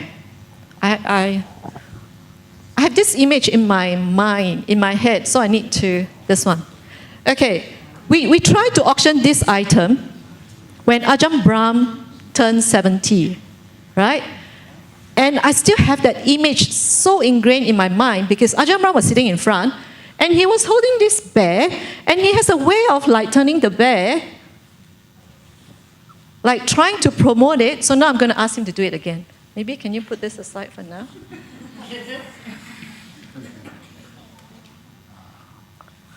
So this bear was, it actually says, if you guys cannot read it, world's greatest 70-year-old. So this is not referring to Ajahn Brahm because he's not 70 now. But it was the world's greatest 70-year-old. It's so cute. Yeah, it is. It is very tiny. And it was actually sold, Ajahn, I cannot remember how much we sold that for. Then it was redonated back to Ajahn Brahm. And it has been sitting in his study, in his office, till now. Can you imagine how much Dhamma it has absorbed? Because Ajahn Brahm would be teaching his, he does online teachings as well and contemplating in his office too sometimes. Very beautiful. So, this tiny little bear is going for $88. Because Ajahn Brahm always tells me, Leha, sometimes we need to make sure that everyone can own a part of the auction items. So not everything is going for $2,000. Anusha is going to bid for it. Well done, Anusha. How much? $88. Sold. Not yet, Ajahn. No. Okay, anyone wants to bid higher than $88? This is so special. It has been with Ajahn since, like the last 4 years. $88.88. Okay, yes? $200. $200. Okay. Sorry? 288. 288. How do you feel about that?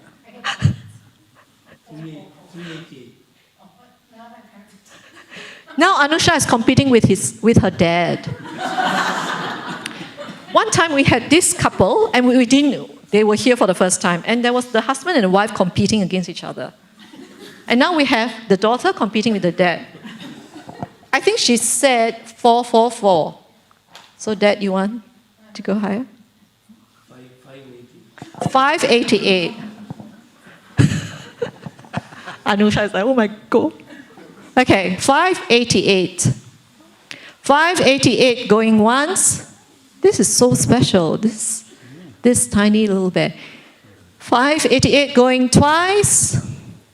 588 sold. Thank you. Okay, next one is item number 13. It's a shimmering Buddha.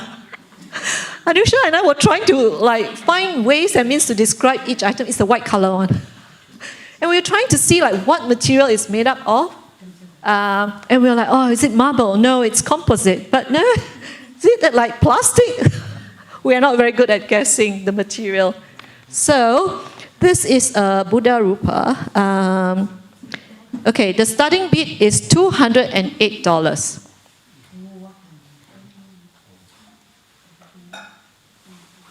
Why does this photo looks like it was wrapped? Was it wrapped when we took the photograph? Ah, yeah. But is that still wrapped? Okay, so the starting bid for this item is $208.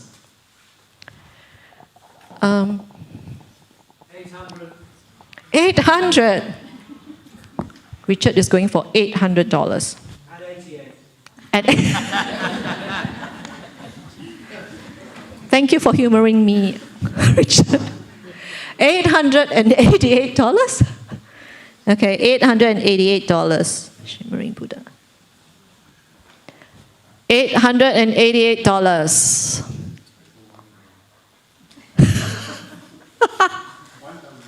Mark is going for Mark. Mark is cranking him up. $1,000. $1,000 from Mark. 1,800 from Richard. I like how friends are outbidding each other. This is what Kalyana meetups are about.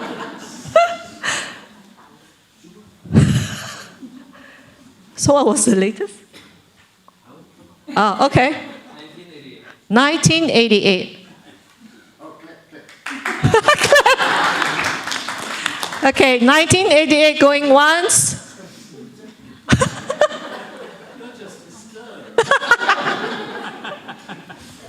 It's a pot stirrer. I'll go 2,000. 2,000. 2,000 going once. 2,000 going twice. $2,000 going to Richard. Thank you. Okay, there are two items that I think it's very special. I'm going to leave one to the end, and then the other one I'll do it now. Ajahn, should I? I'll do the bear first, and then the fish last. Yes. So, the bear. Do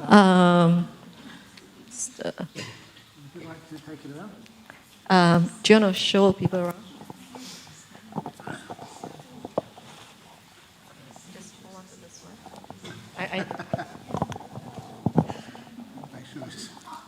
So when Ajahn Brahm brought the bear this morning, and he asked me to take it from the car, so I took it off from the car, and then he said, I said, oh, this bear is so nice. And he said, yeah, but it's not as fat as me. Then we are and then Nicholas said, where are you? And then Nicholas said, we could put some potatoes inside. But, huh? Big sack. I think we couldn't find a big sack of potato in the kitchen. And Christina was very creative. We started stuffing rags, towels, whatever, to prop it up. So that's how it looks like. Then we took another photo with the bear and Ajahn Brahm. Yes.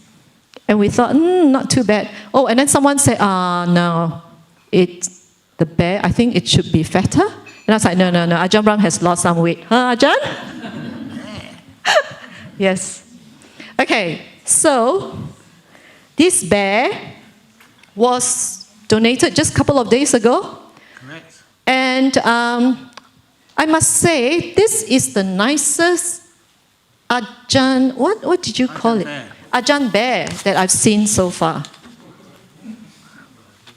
I've been around in BSWA and here for about like slightly more than 10 years, but I think this is by far the nicest. Okay, so I'm going to, and it's so special to Ajahn Brahm. And even look at the beanie. Okay, so the starting bid for this is $888. Okay, anyone interested to have, okay, all right. 1,005. Very good. 4888. 4888. $4,888 for Ajahn Bear. And look how real this bear looks, because it even has glasses. Gucci. Yeah, and I like the beanie because Ajahn, you actually have a beanie like that. Yeah. Yes.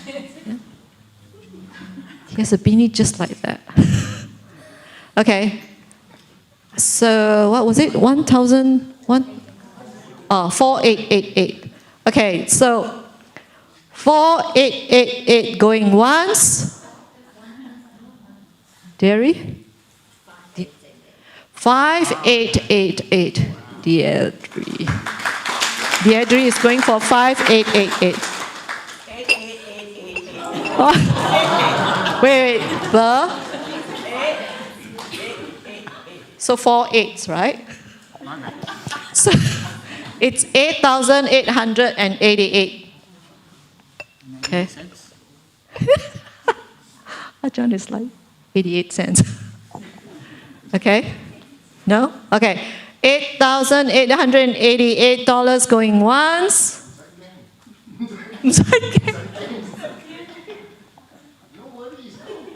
唔係每次都有一個 Ajahn Bear 嘅，你知道冇？ Not like this one, though. Yeah, see, Ajahn Brahm is encouraging you. Yes, Ajahn is like waving to you. The bear is waving to you. 8,880. Deirdre, there's a special reason why you are here today. You were not supposed to be here. I'm going to like milk it. 9,888. Thank you, Deirdre. Oh, she's not going to make it easy for you. Okay. 10888. 10,888. Okay. Okay, I will not push too hard for you. So 10,888 going once, going twice. Okay, so is that to Ming? Yeah. Okay. Announcement. Yep. Okay. Yes. So Ming give you as a present for your birthday. Yep. For you to beat again. So Deary can have it if she wants. Guess what I'm going to do? Anyway, okay. So Ming will get the first one. So you give up for Ajahn. So you take it.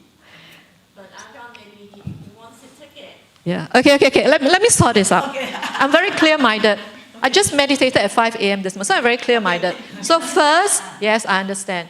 First, Ming successfully bid for it. 10,888? Yeah. 10,888, right? So, please get her to... So that's 10,888, right? So Ming has now donated it to Ajahn Brahm. So we're putting it out for auction again. Yeah. So then we approached Deirdre and said, would you like to take up this item? And she said, yes.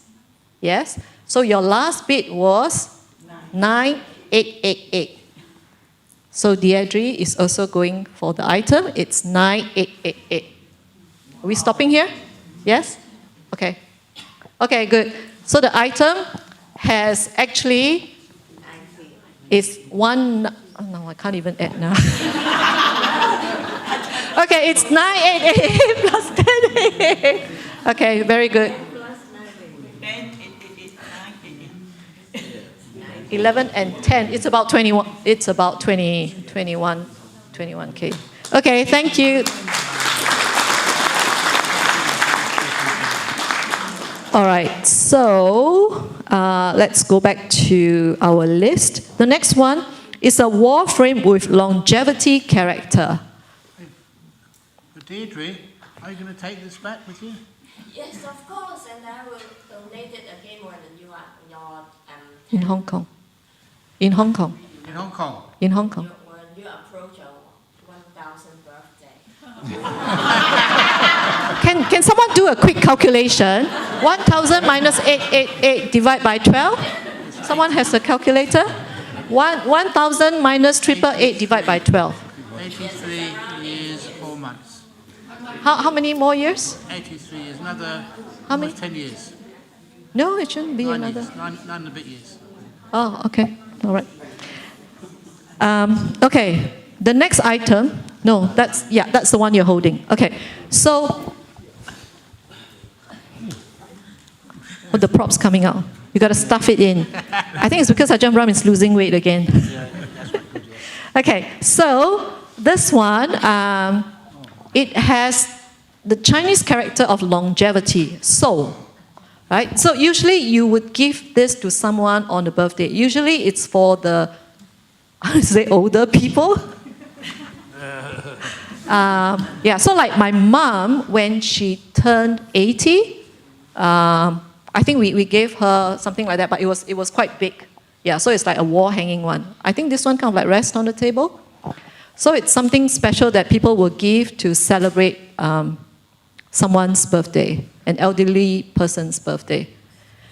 Okay, so this item, the starting bid is 2888. Do we have Chinese? So who in this room understand the significance of this item? Put up your hand. Who understand what is longevity and put up your hand? Who understand what is like so? Do you understand? Yes? Okay, very good. So if you understand, you should bid for it.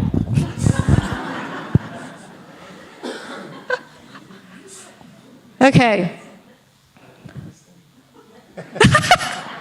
Boon is like, I don't understand. Yeah, so it's a Chinese character for longevity. Yep. Okay, all right. Do we have anyone who wants to bid for it? It's only starting at 2888. 288. Yeah. Chamari, you can also bid for it and give away to someone who understands it. Like you can give it to Ajahn Brahm. It's very meaningful. It's to celebrate his long life. Okay, no? No one interested in this item? Chamari. Okay, Chamari has kindly put up her hand for it. Huh?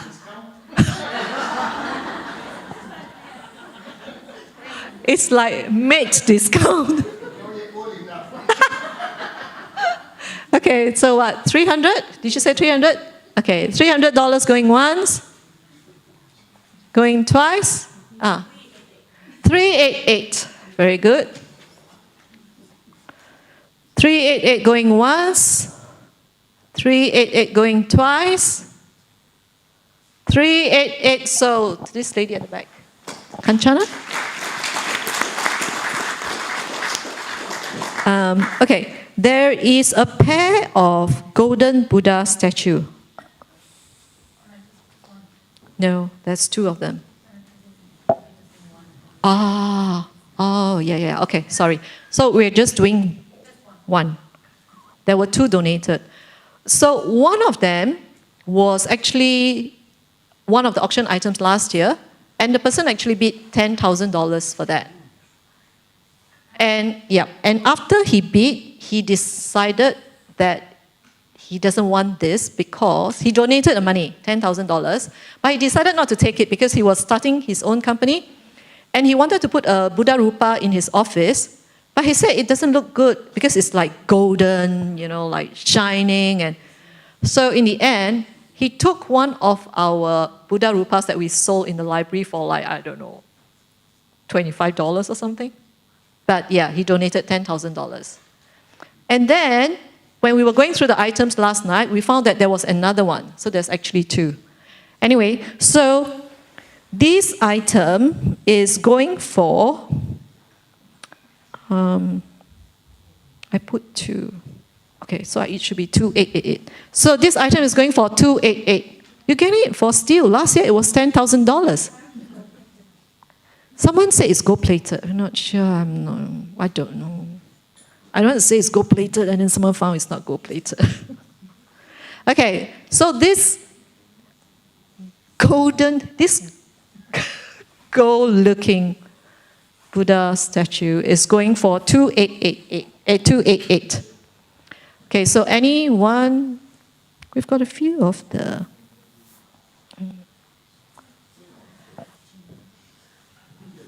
It looks quite nice, Richard.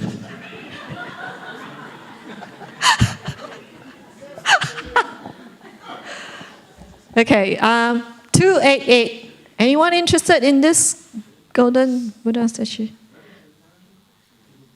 Eddie, you always ask questions during Dhamma talk. How come you're so quiet today? Huh? You want to beat 888? Oh, very good. Do I understand you? You want to beat for the item at 888? Yes, very good. Okay. So Eddie is bidding for the item to 888. 888. 888. Very good. Very auspicious. Anyone going higher than that?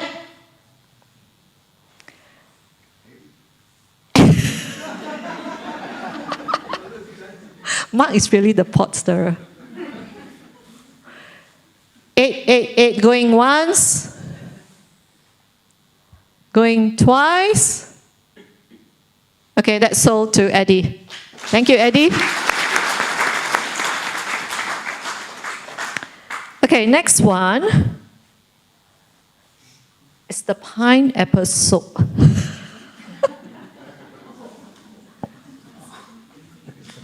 So at the start, when I was trying to gather items for auction, and I think Ajahn Brahm was traveling, and Ajahn and Venerable Vosaga offered to gather items for auction for me. So he basically went into Ajahn Brahm's office and went through the items. I wonder where that went. And then he came up with so many items, and this is one of them. Then when I listed the items, and then I put a remark saying that, okay, this one, we've listed the items, but I need to get permission from Ajahn Brahm. Then Venerable Vosaga said, no, Leha, you don't understand. Ajahn Brahm, he's very nice. He allows us to go into his office and take anything we want. Ajahn Brahm, is that correct? Yes, I remember once trying to go to sleep one night in my cave. I reached over for the blanket and there was no blanket there. It had gone to be all. But I must say that Venerable Vosaga did a very good job. He gathered quite a number of items, and he even offered items himself. One of the items he offered is online. Yeah. Okay, so this pineapple soap. How many of you doesn't know the story behind the pineapple soap? If you call yourself a disciple of Ajahn Brahm, you must know the story. So if you don't know, you better hear it today. Everyone knows the story? You don't know? Okay, Ajahn Brahm, would you like to? In those early days with Ajahn Chah, if we needed anything, we'd have to go and ask for it from him, even if it was soap. So I had to go and ask Ajahn Chah, I need some soap to wash. But I knew the word for soap. We had to ask him, as in Thai, sabu was the word for soap, sabu. So I asked for some sapo. It's close enough, I thought, but sapo meant saparot, a pineapple. And so Ajahn Chah, very kind, why do you want pineapple? To wash. And he never let me forget that. He said, in England, they do not wash with soap. They're far more advanced. They wash with pineapple. So one day somebody found some pineapple-shaped soap. So that reminded them of Ajahn Chah, reminded me. That's how I first learned how to speak Thai. Not very well, but he had wonderful memories. Okay. When did you get it? Oh, the soap, much later, 40 years later. I had washed in those 40 years.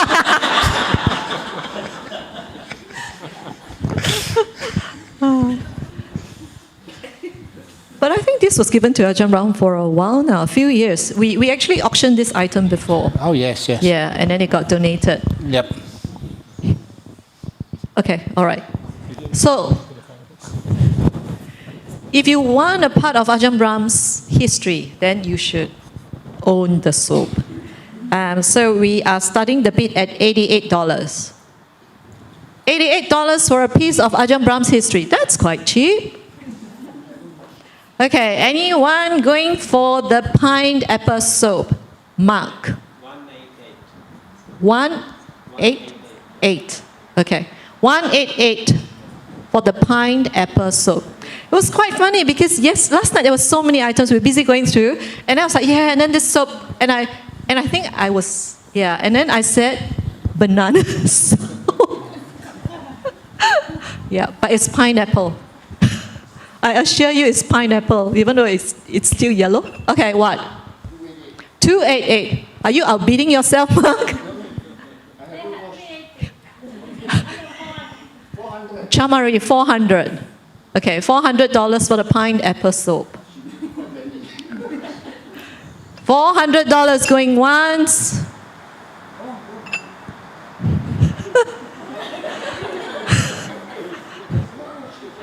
Mark is a very good assistant, you know. He's like encouraging people to bid for items.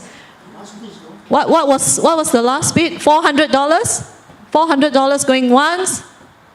Going twice? 488. Very good. 500? 500. 500 going once? 500 going twice? You sure you don't 588, mister? What's your name? What's his name? Huh? Naman. You haven't got any item today. I saw you were like trying to bid, but you were unsuccessful. Do you want to go for 588? And I think Chamari will give up. 588? Okay. Chamari, you happy to let him have the item for 588? Yes, very good. Thank you. It's nice to share, you know. Okay.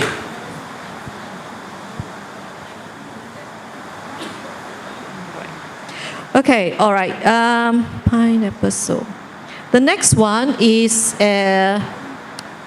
so we put together, and we call it the Ajahn Brahm tea offering. So the, I can't remember what's there. So there is, we were thinking that whoever bids for it can then offer it to Ajahn Brahm as part of his birthday. So we basically, Aurora was very kind. She gathered items that Ajahn Brahm would drink. So in case you don't know, Ajahn Brahm drinks Dilma tea, not any other Dilma tea, but it has to be extra strength. Then, I was very surprised. I thought Ajahn Brahm always drink tea, but no, he also takes coffee. Because there was once, he had a pack of coffee and he said sometimes he would drink that in the afternoon or something when he's traveling or something. Oh, morning, yeah. Yeah? So that's the... And it's not any coffee. Do we have Malaysians in this room? Indonesians. Indonesia. No, I think this one is a Malaysian brand. Malaysians living in Singapore also count. I call them fake Singaporeans. Okay, so this is a Malaysian brand of coffee, Old Town Coffee. It's very good coffee. And there is a mug. And the monk says, you have opened the door to our hearts. Oh, so meaningful. And then there is a card. Every day is somebody's birthday. Because Ajahn Brahm will say, whose birthday is it today? It's everyone's birthday. Or it's like in the year or something. And Ajahn Brahm's tea, what does it always go with? Condensed milk. And not any brand of condensed milk. So there was once I was coming to the monastery, I called the monastery and said, you guys tell me what items you need. And then they gave me this long list. So then I bought all the items, and one of them was condensed milk. And then the Anagarika told me, Leha, it's not Nestle. Ajahn Brahm only drinks Nestle condensed milk. I drink the one which has the old monk on the front. It's supposed to be for long life. Ah, I see. But So this is a different one. Okay. So you can bid for this gift set and offer it to Ajahn Brahm because these are items that he takes. Okay, so this Ajahn Brahm tea offering set is going for, so it's going for $188. What does the one finger means? 1,200. Okay. Huh? Did you know what's happening? Are you sailor? Have you seen something like this? There's something going on at that corner, and then there's a syndicate, you know? So the syndicate, they have kind of like joined forces, and it's going for 1,200? 1,200. How many of you? How many the syndicate? Still recruiting members. They're going to bid for it first, and then you can join. Okay, so the syndicate has bid for $1,200. Yeah? Okay, $1,200 going, oh, okay. 1,500. Okay, syndicate, how? It's now one against the group. Surely.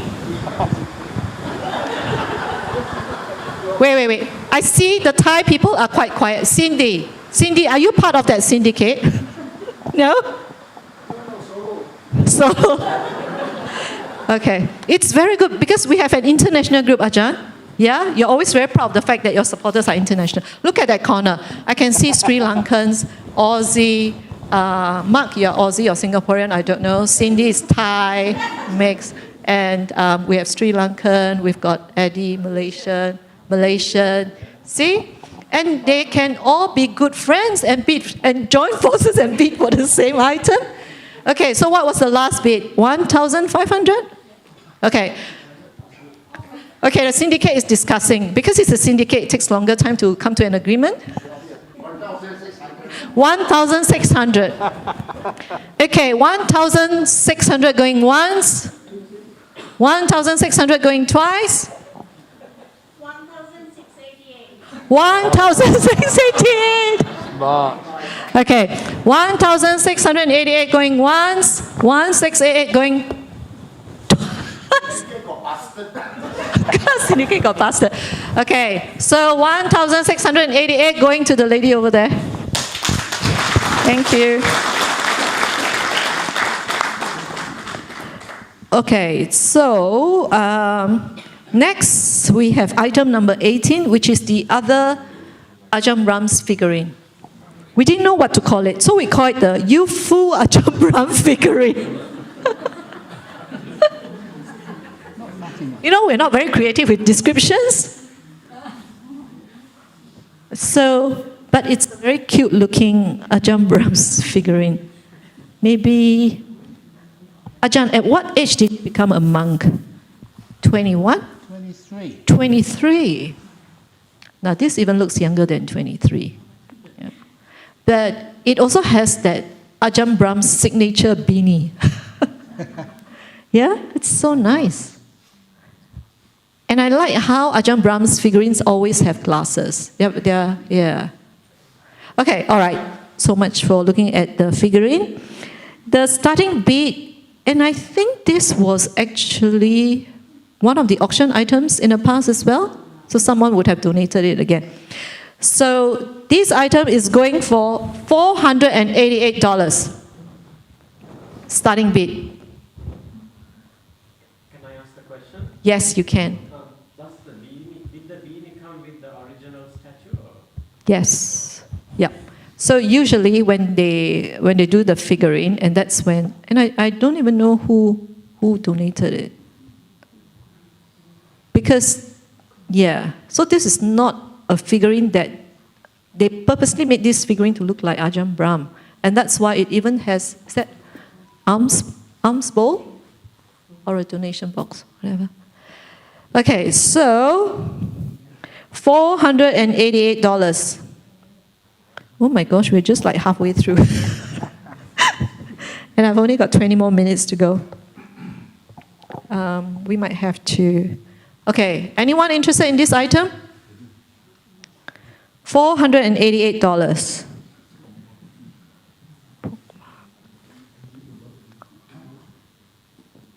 Anyone? Anyone going for this item? $488. Yes, Mark?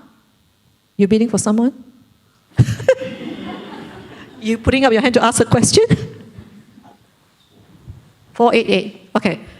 Mark is bidding for $488. Going once. Going twice. Okay, sold to Mark. $488.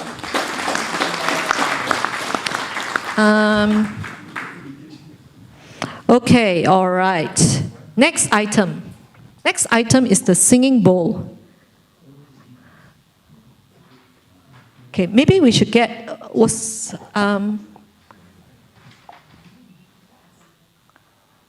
yeah, you do it. I think you're supposed to knock on the outside first, isn't it? No, I think you're supposed to like knock, yeah, and then maybe Ajahn can do it. So this is singing bowl, Ajahn Brahmali. Ajahn Brahmali is going to have a go at the singing bowl. I think that's how it goes. Okay, all right.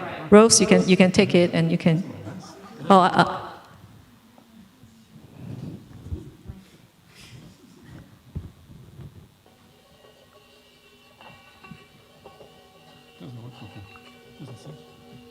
Oh yeah. oh yeah. Oh yeah. Wow. Oh.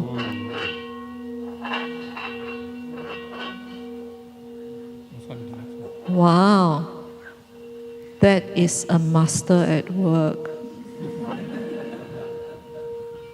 Oh my gosh. But I don't come with the bowl.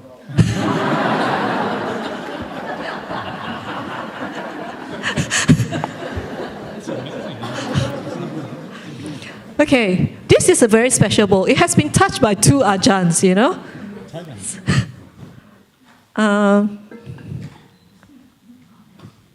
Anusha, and we were thinking of like telling people they can use this bowl as a salad bowl. So this is a special singing bowl, but it's just the bowl because that.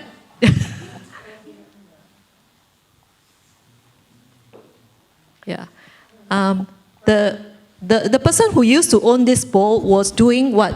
Healing, sound healing.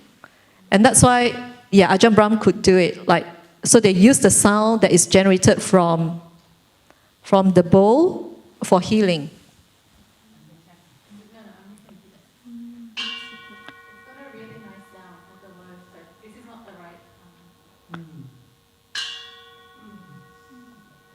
Yeah, but I think it's quite interesting when Ajahn Brahm kind of like, you know. Okay, all right.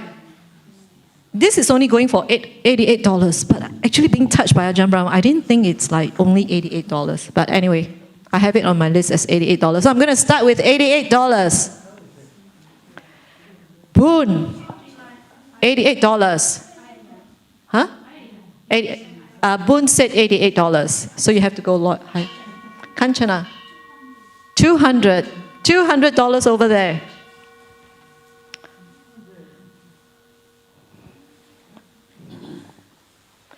$200.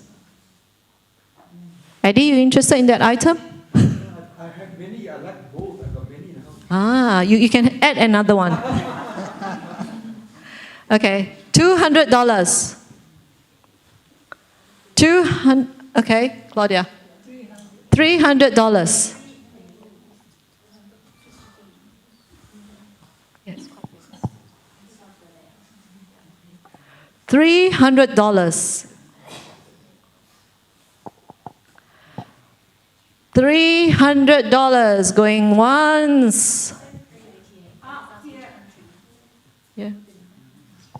Oh, okay. So someone online has asked for, from Perth? Okay. Someone online has bid 388. So anything higher than 388? 488? 488.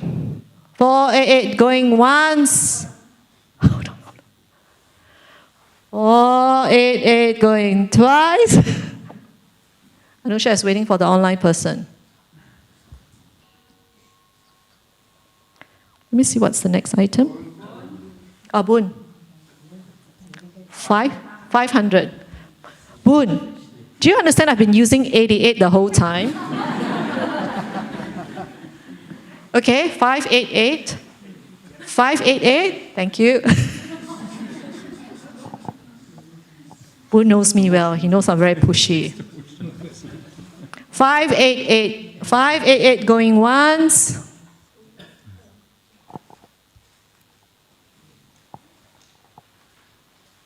$588 going twice. I'm gonna let that go.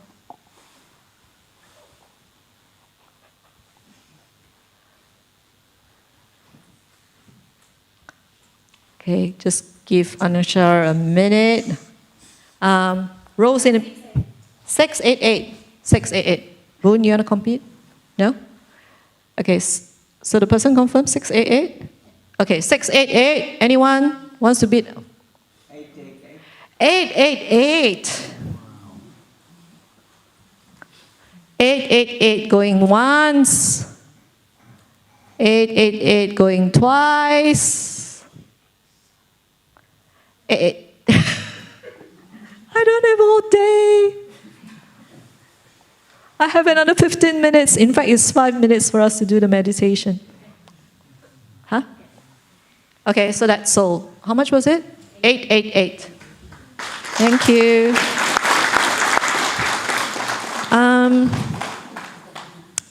I need to make a decision. What? Because we won't have time to go through everything. What fish? Yeah. So, Ajahn, we've got the fish, and then we've got the other painting. The one by Hunyati. She's got 2. So maybe I would just do the last 2 items.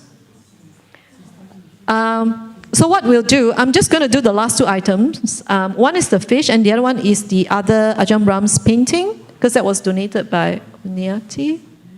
And then the rest of the items, you can have a look at the end, and you can come to me and just offer me a price. Yeah? Because the people donate this because they want the money to go to Dhammadhita. Okay? All right. So I'm just going to do the last 2 items. I'm going to keep the fish for the last. I don't know why Ajahn Brahm is like, he has this. I want to get rid of it. So when Venerable Vosaga gave me all the items, and I said, okay, I need photographs. And he took photographs. And all the photographs looked nice, except the fish. I was like, what? What is that? And he said, it's a fish keychain.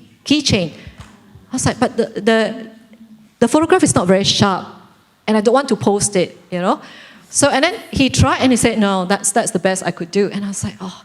Then when we had to advertise for the event, and I told Aurora, select a few items to show what we are doing for the live auction. So she picked a few that we think people will be interested. And then she went to the monastery for her dana. And then Ajahn Brahm said, why is the fish not in the poster? Then Aurora contacted me while I'm on retreat. You can imagine how important it is, right? It's like, yeah, Ajahn said he wants the fish on the poster. Oh, poor fish. This is the poor fish. Okay, so we'll leave the fish for the last. So that'll be the last item. Okay, I have to go to the other Ajahn Brahm's, Venerable Radha, the other Ajahn Brahm's poster, the one that is sitting on the floor. Yes, that's correct. Okay, so this is the second item that was donated by Hunyati. Did I see Andy? I thought I just saw Andy a while ago. Okay, no. So those two items were donated by Hunyati together with Andy. So this is the second item.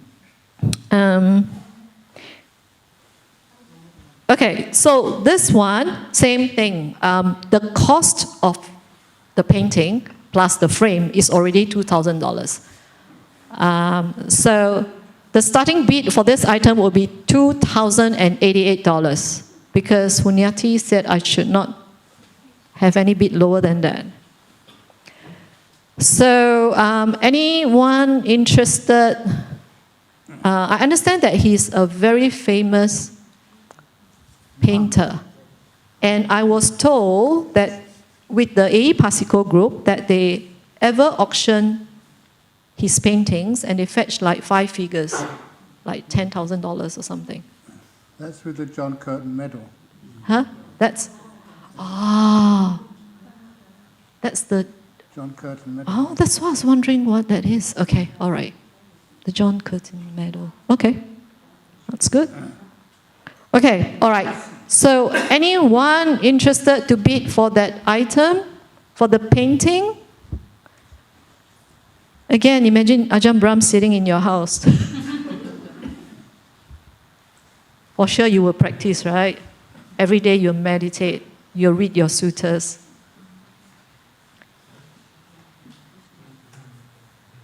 Anyone would like to bid for the item? Come on. Unfortunately, I can't go lower than that because that was the instruction given by the donor. The syndicate is discussing. Plotting. It's plotting. Plotting. Plotting, yeah. In the meantime, Rose, could you take the fish and show everybody? Because there's a love-hate, no, I shouldn't say here. I want to say it's a love-hate relationship between the fish and Ajahn Brahm. He loves the fish, but he's giving away the fish. Ajahn, who donated the fish? The shark. Huh? Ajahn, who donated the fish? And was there a story why the person gave you a fish? A shark gave it to me. A shark gave it to you. A loan shark. Did you borrow money?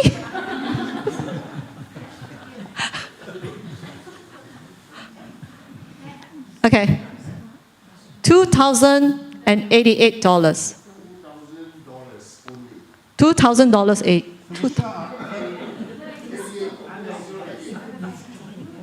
For the painting. 2088. So, Mark, okay. This is the rules of the auction. When I say 2088, you can go higher, you cannot go lower. So you can't say $2,000. I'm a stickler for rules, you know? Okay, 2088. Okay? Okay, cool. Great. Going for it? Going once, 2088. So is it the syndicate or someone or one person? The same syndicate. Very good. I like this syndicate. Huh? It's a bigger syndicate. Ayah say lah, look. It's very inspiring to see what the people are. Okay, all right. So the syndicate is bidding 2088 for it. Okay, going once, going twice, going 3 times. Okay, thank you. And the fish, you can't give it back. Ajahn Brahm just said for the fish, you can't give it back. Please don't bid for it and say, Ajahn, I'd like to donate. Ajahn say, no. It's out of the door. It's not coming back. Okay, now, final item. This better be good.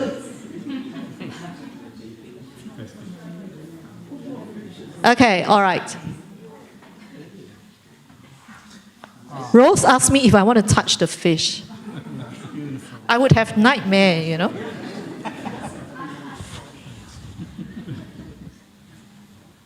Rose, can we have a look at the fish now? Ah, wait. Ajahn Brahmali wants to look at the fish. I want to see this great fish. I think this might have to be the last item. We have. Yeah. Okay. Unfortunately.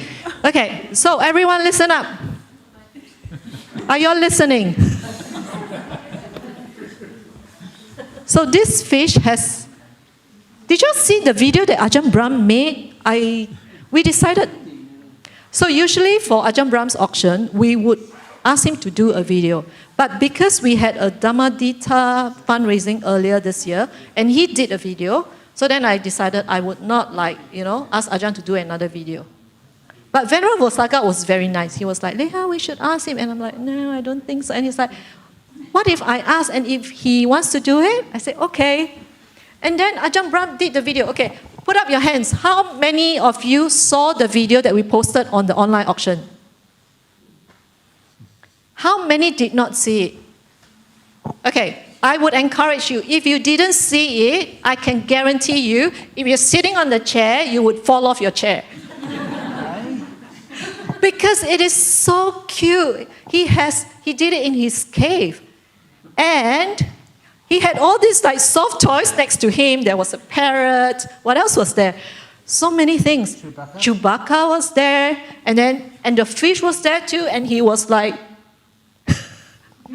he was playing around with the items and, narrating. And then the whole time when I was watching, I was laughing and I kept thinking, you know who's David Attenborough? Where he would talk about the animals in the nature. And I was like, this is the David Attenborough in Bodhiana. So if you have not watched it, please watch it. Because if you have watched it, you will want to buy every single item that Ajahn Brahm mentioned in the video. And the fish is one of them. And this is the last item. So, let me see. What is the price? What is the starting bid of the fish? $8? $88. Because it's a special fish. I knew I had to. So there were two items that I knew that are considered special item. One is that bear, the Ajahn bear, and then the other one is the fish. Okay? And that's why you see when it was number 7, Ajahn Brahm has my list. So he knows number 7 is the fish, and I didn't want to do it, and Ajahn was like, nah, you have to do it. Because I'm keeping the best. I'm saving the best for last, Ajahn. Okay, all right. $88 for the fish. The Buddhist fish? Yeah. Bows to the Buddha? Yes. And the Buddhist fish doesn't have a hook. You could go fishing. I think there was someone who asked Ajahn Brahm, I have a question. I love fishing, but I'm also a Buddhist. Do you think I can go fishing if I'm a Buddhist? Ajahn Brahm said, sure. And the person was really surprised, right? Everyone in the hall was like, what is Ajahn Brahm talking about? Ajahn said, yeah, sure, you can go fishing. And the person's like, really? Ajahn Brahm said, yes. But just don't use a hook. Just use your line. Throw the line into the water and just wait. That's a Buddhist fisherman, he said. So, 1,000.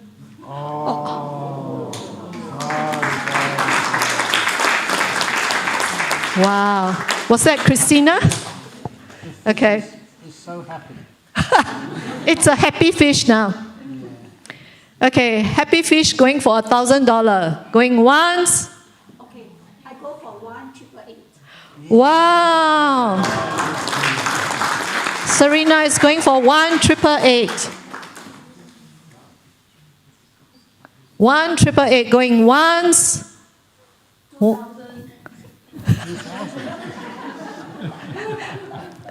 2,000. Now I like this. Just now it was always at that corner. Now it's like across the hall. Very nice. Serena, come on. You didn't come here for nothing. You need to go back with something. With a fish. I'm very sure the Singapore government will let you in. If you're going back to Malaysia, they will also let you in, so you're safe. 2,888 from Serena. Okay, Christina, you're going to let her have the fish? No. Wow. 3,000. Okay, now Serena's husband is chatting. Come on. You talk. I allow husband and...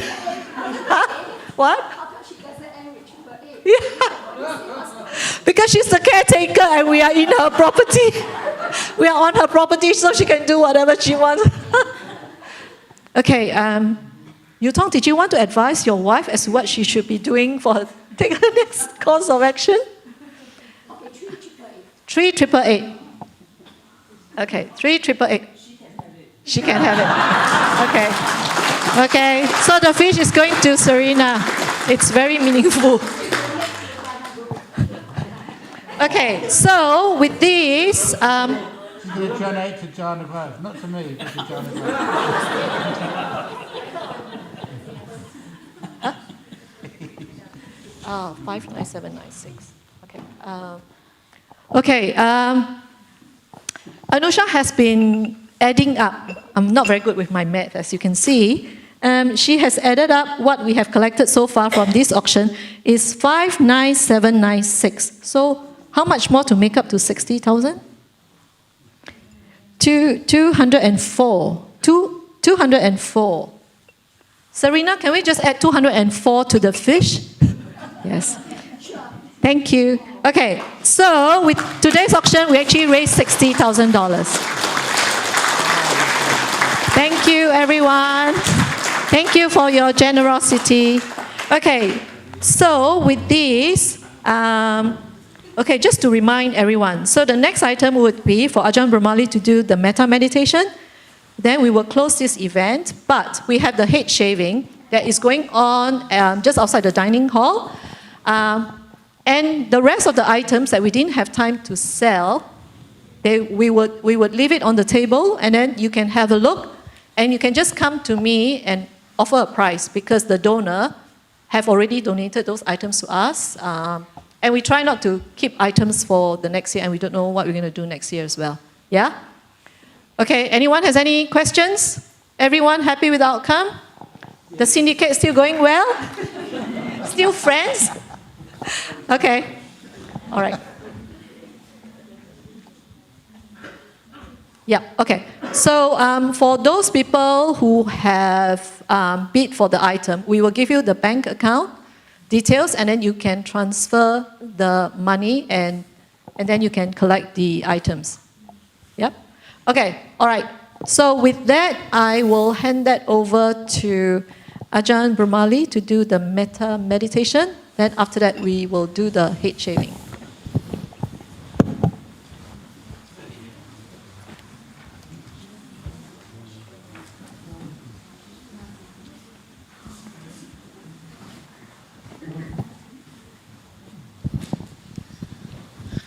Okay, so this is, after all that generosity and kindness, it's great to do some metta meditations. And now, just a bit of peace and quiet is also nice, and bringing in all the good memories from now. So close your eyes, sit down comfortably, and just start out by breathing, not snoring, breathing, and just enjoy the beauty of this place, but just relaxing and just stilling your mind a little bit before we move on to the metta itself.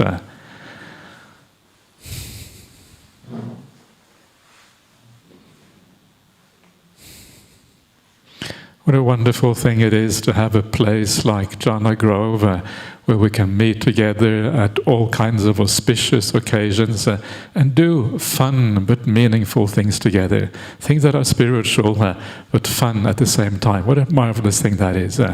Just enjoy the good company, enjoy the feeling of the spiritual power of a place like this. We put in Jhana Monastery next door. And just allow yourself to settle into that nice feeling. Yeah.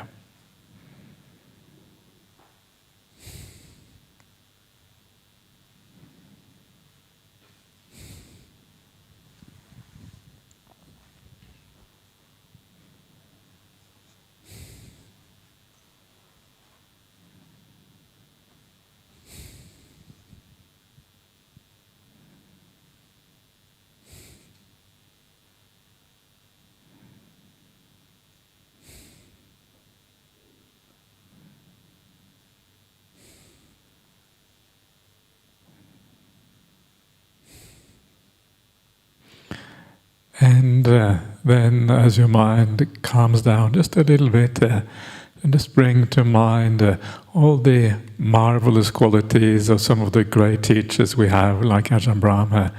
What a wonderful thing it is to have somebody who has done so much for the Buddhist society, for the Buddhist community, for Buddhism in the whole world. What an incredibly good fortune we have to have a teacher like that.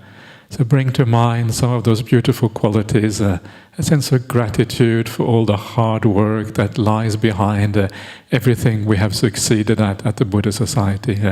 Bring to mind these things and feel those qualities in your heart.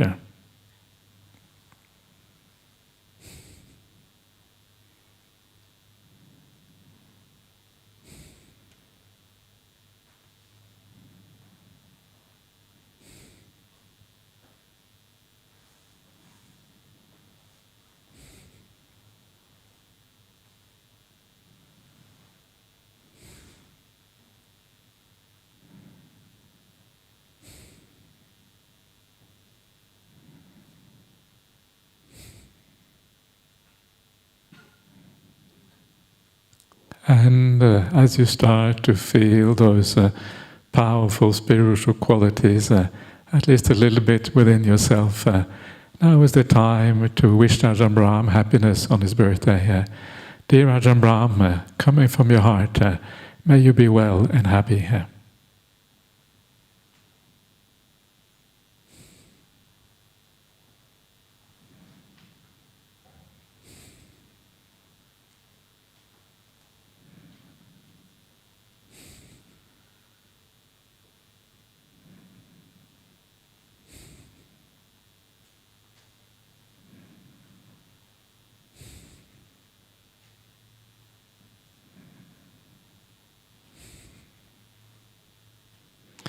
Thank you for being this wonderful spiritual inspiration for all the Buddhists in Perth.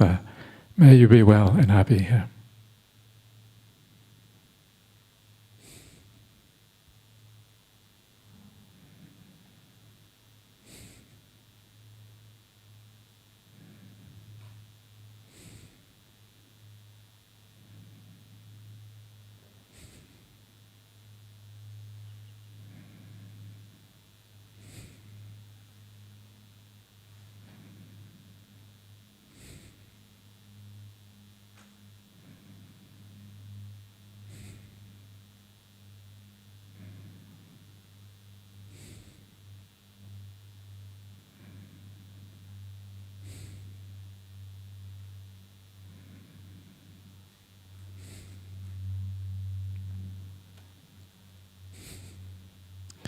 We are so fortunate to have the profound and beautiful wisdom of the Buddha, not only in the text, but as a living example right here in Perth. And what an amazing thing that is.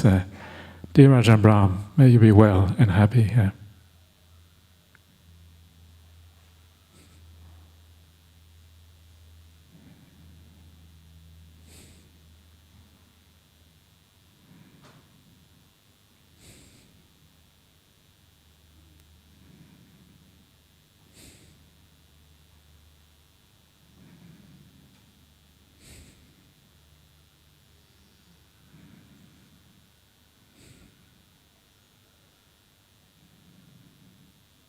We all wish you all the very best for your birthday. And out of compassion for all of us, please hang in there for a long time to come. May you be well and happy.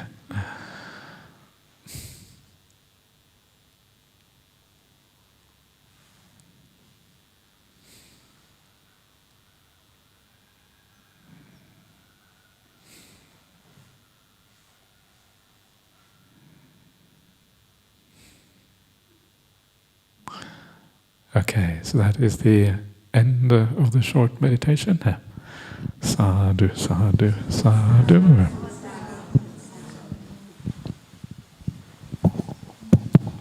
Thank you, Ajahn Brahmali. So before we end the session, I'd like to thank a number of people who have made this event possible. So firstly, Venerable Radha and Venerable Vosaga, who is helping us with the live streaming. There you go.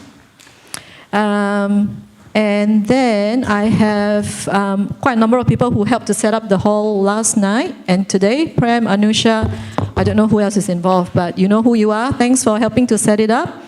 Also want to thank the Rains Retreatants for giving up a precious day of their practice to allow us to use the hall for this very important cause. So thanks to all of you who are doing your Rains Retreat in Jhana Grove. Also, because we had the online auction that was going on for quite a while, and we were assisted by Sanya and a group of, I was told, monks and some other lay people from Sri Lanka. So I've got the name. It's Venerable Samahita Tero from Meth Bu Siwana in Gale. Am I pronouncing it correctly? Yep, so he's the monk who is helping us with that. And he's got his two students, Hasaranga and Shehan, that helped us to set up the auction website. And also thank you to everyone who donated items. Apologies to those people who didn't manage, because we still had many people who wanted to donate items, but we just couldn't take in additional ones because we already have so many left over. And thanks everyone for being here today. And now we've got good weather, so wonderful. So thank you everyone. And can we, before we end, give 3 loud sadhus like what Ajahn Brahm always do?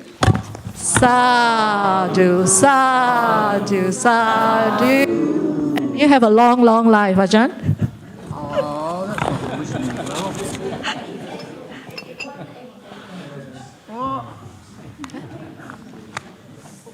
Oh, okay.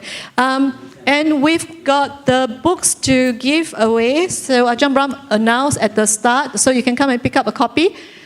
So this is the, there were some edits made to this version if you had the previous version. So please come and pick up a copy if you want. You can, yeah, we should have enough copies for everyone. Okay, thank you.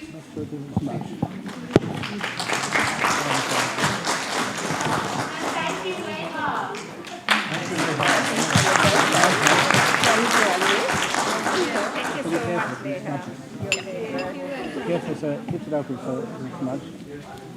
That's very smudged. Do another time? Good.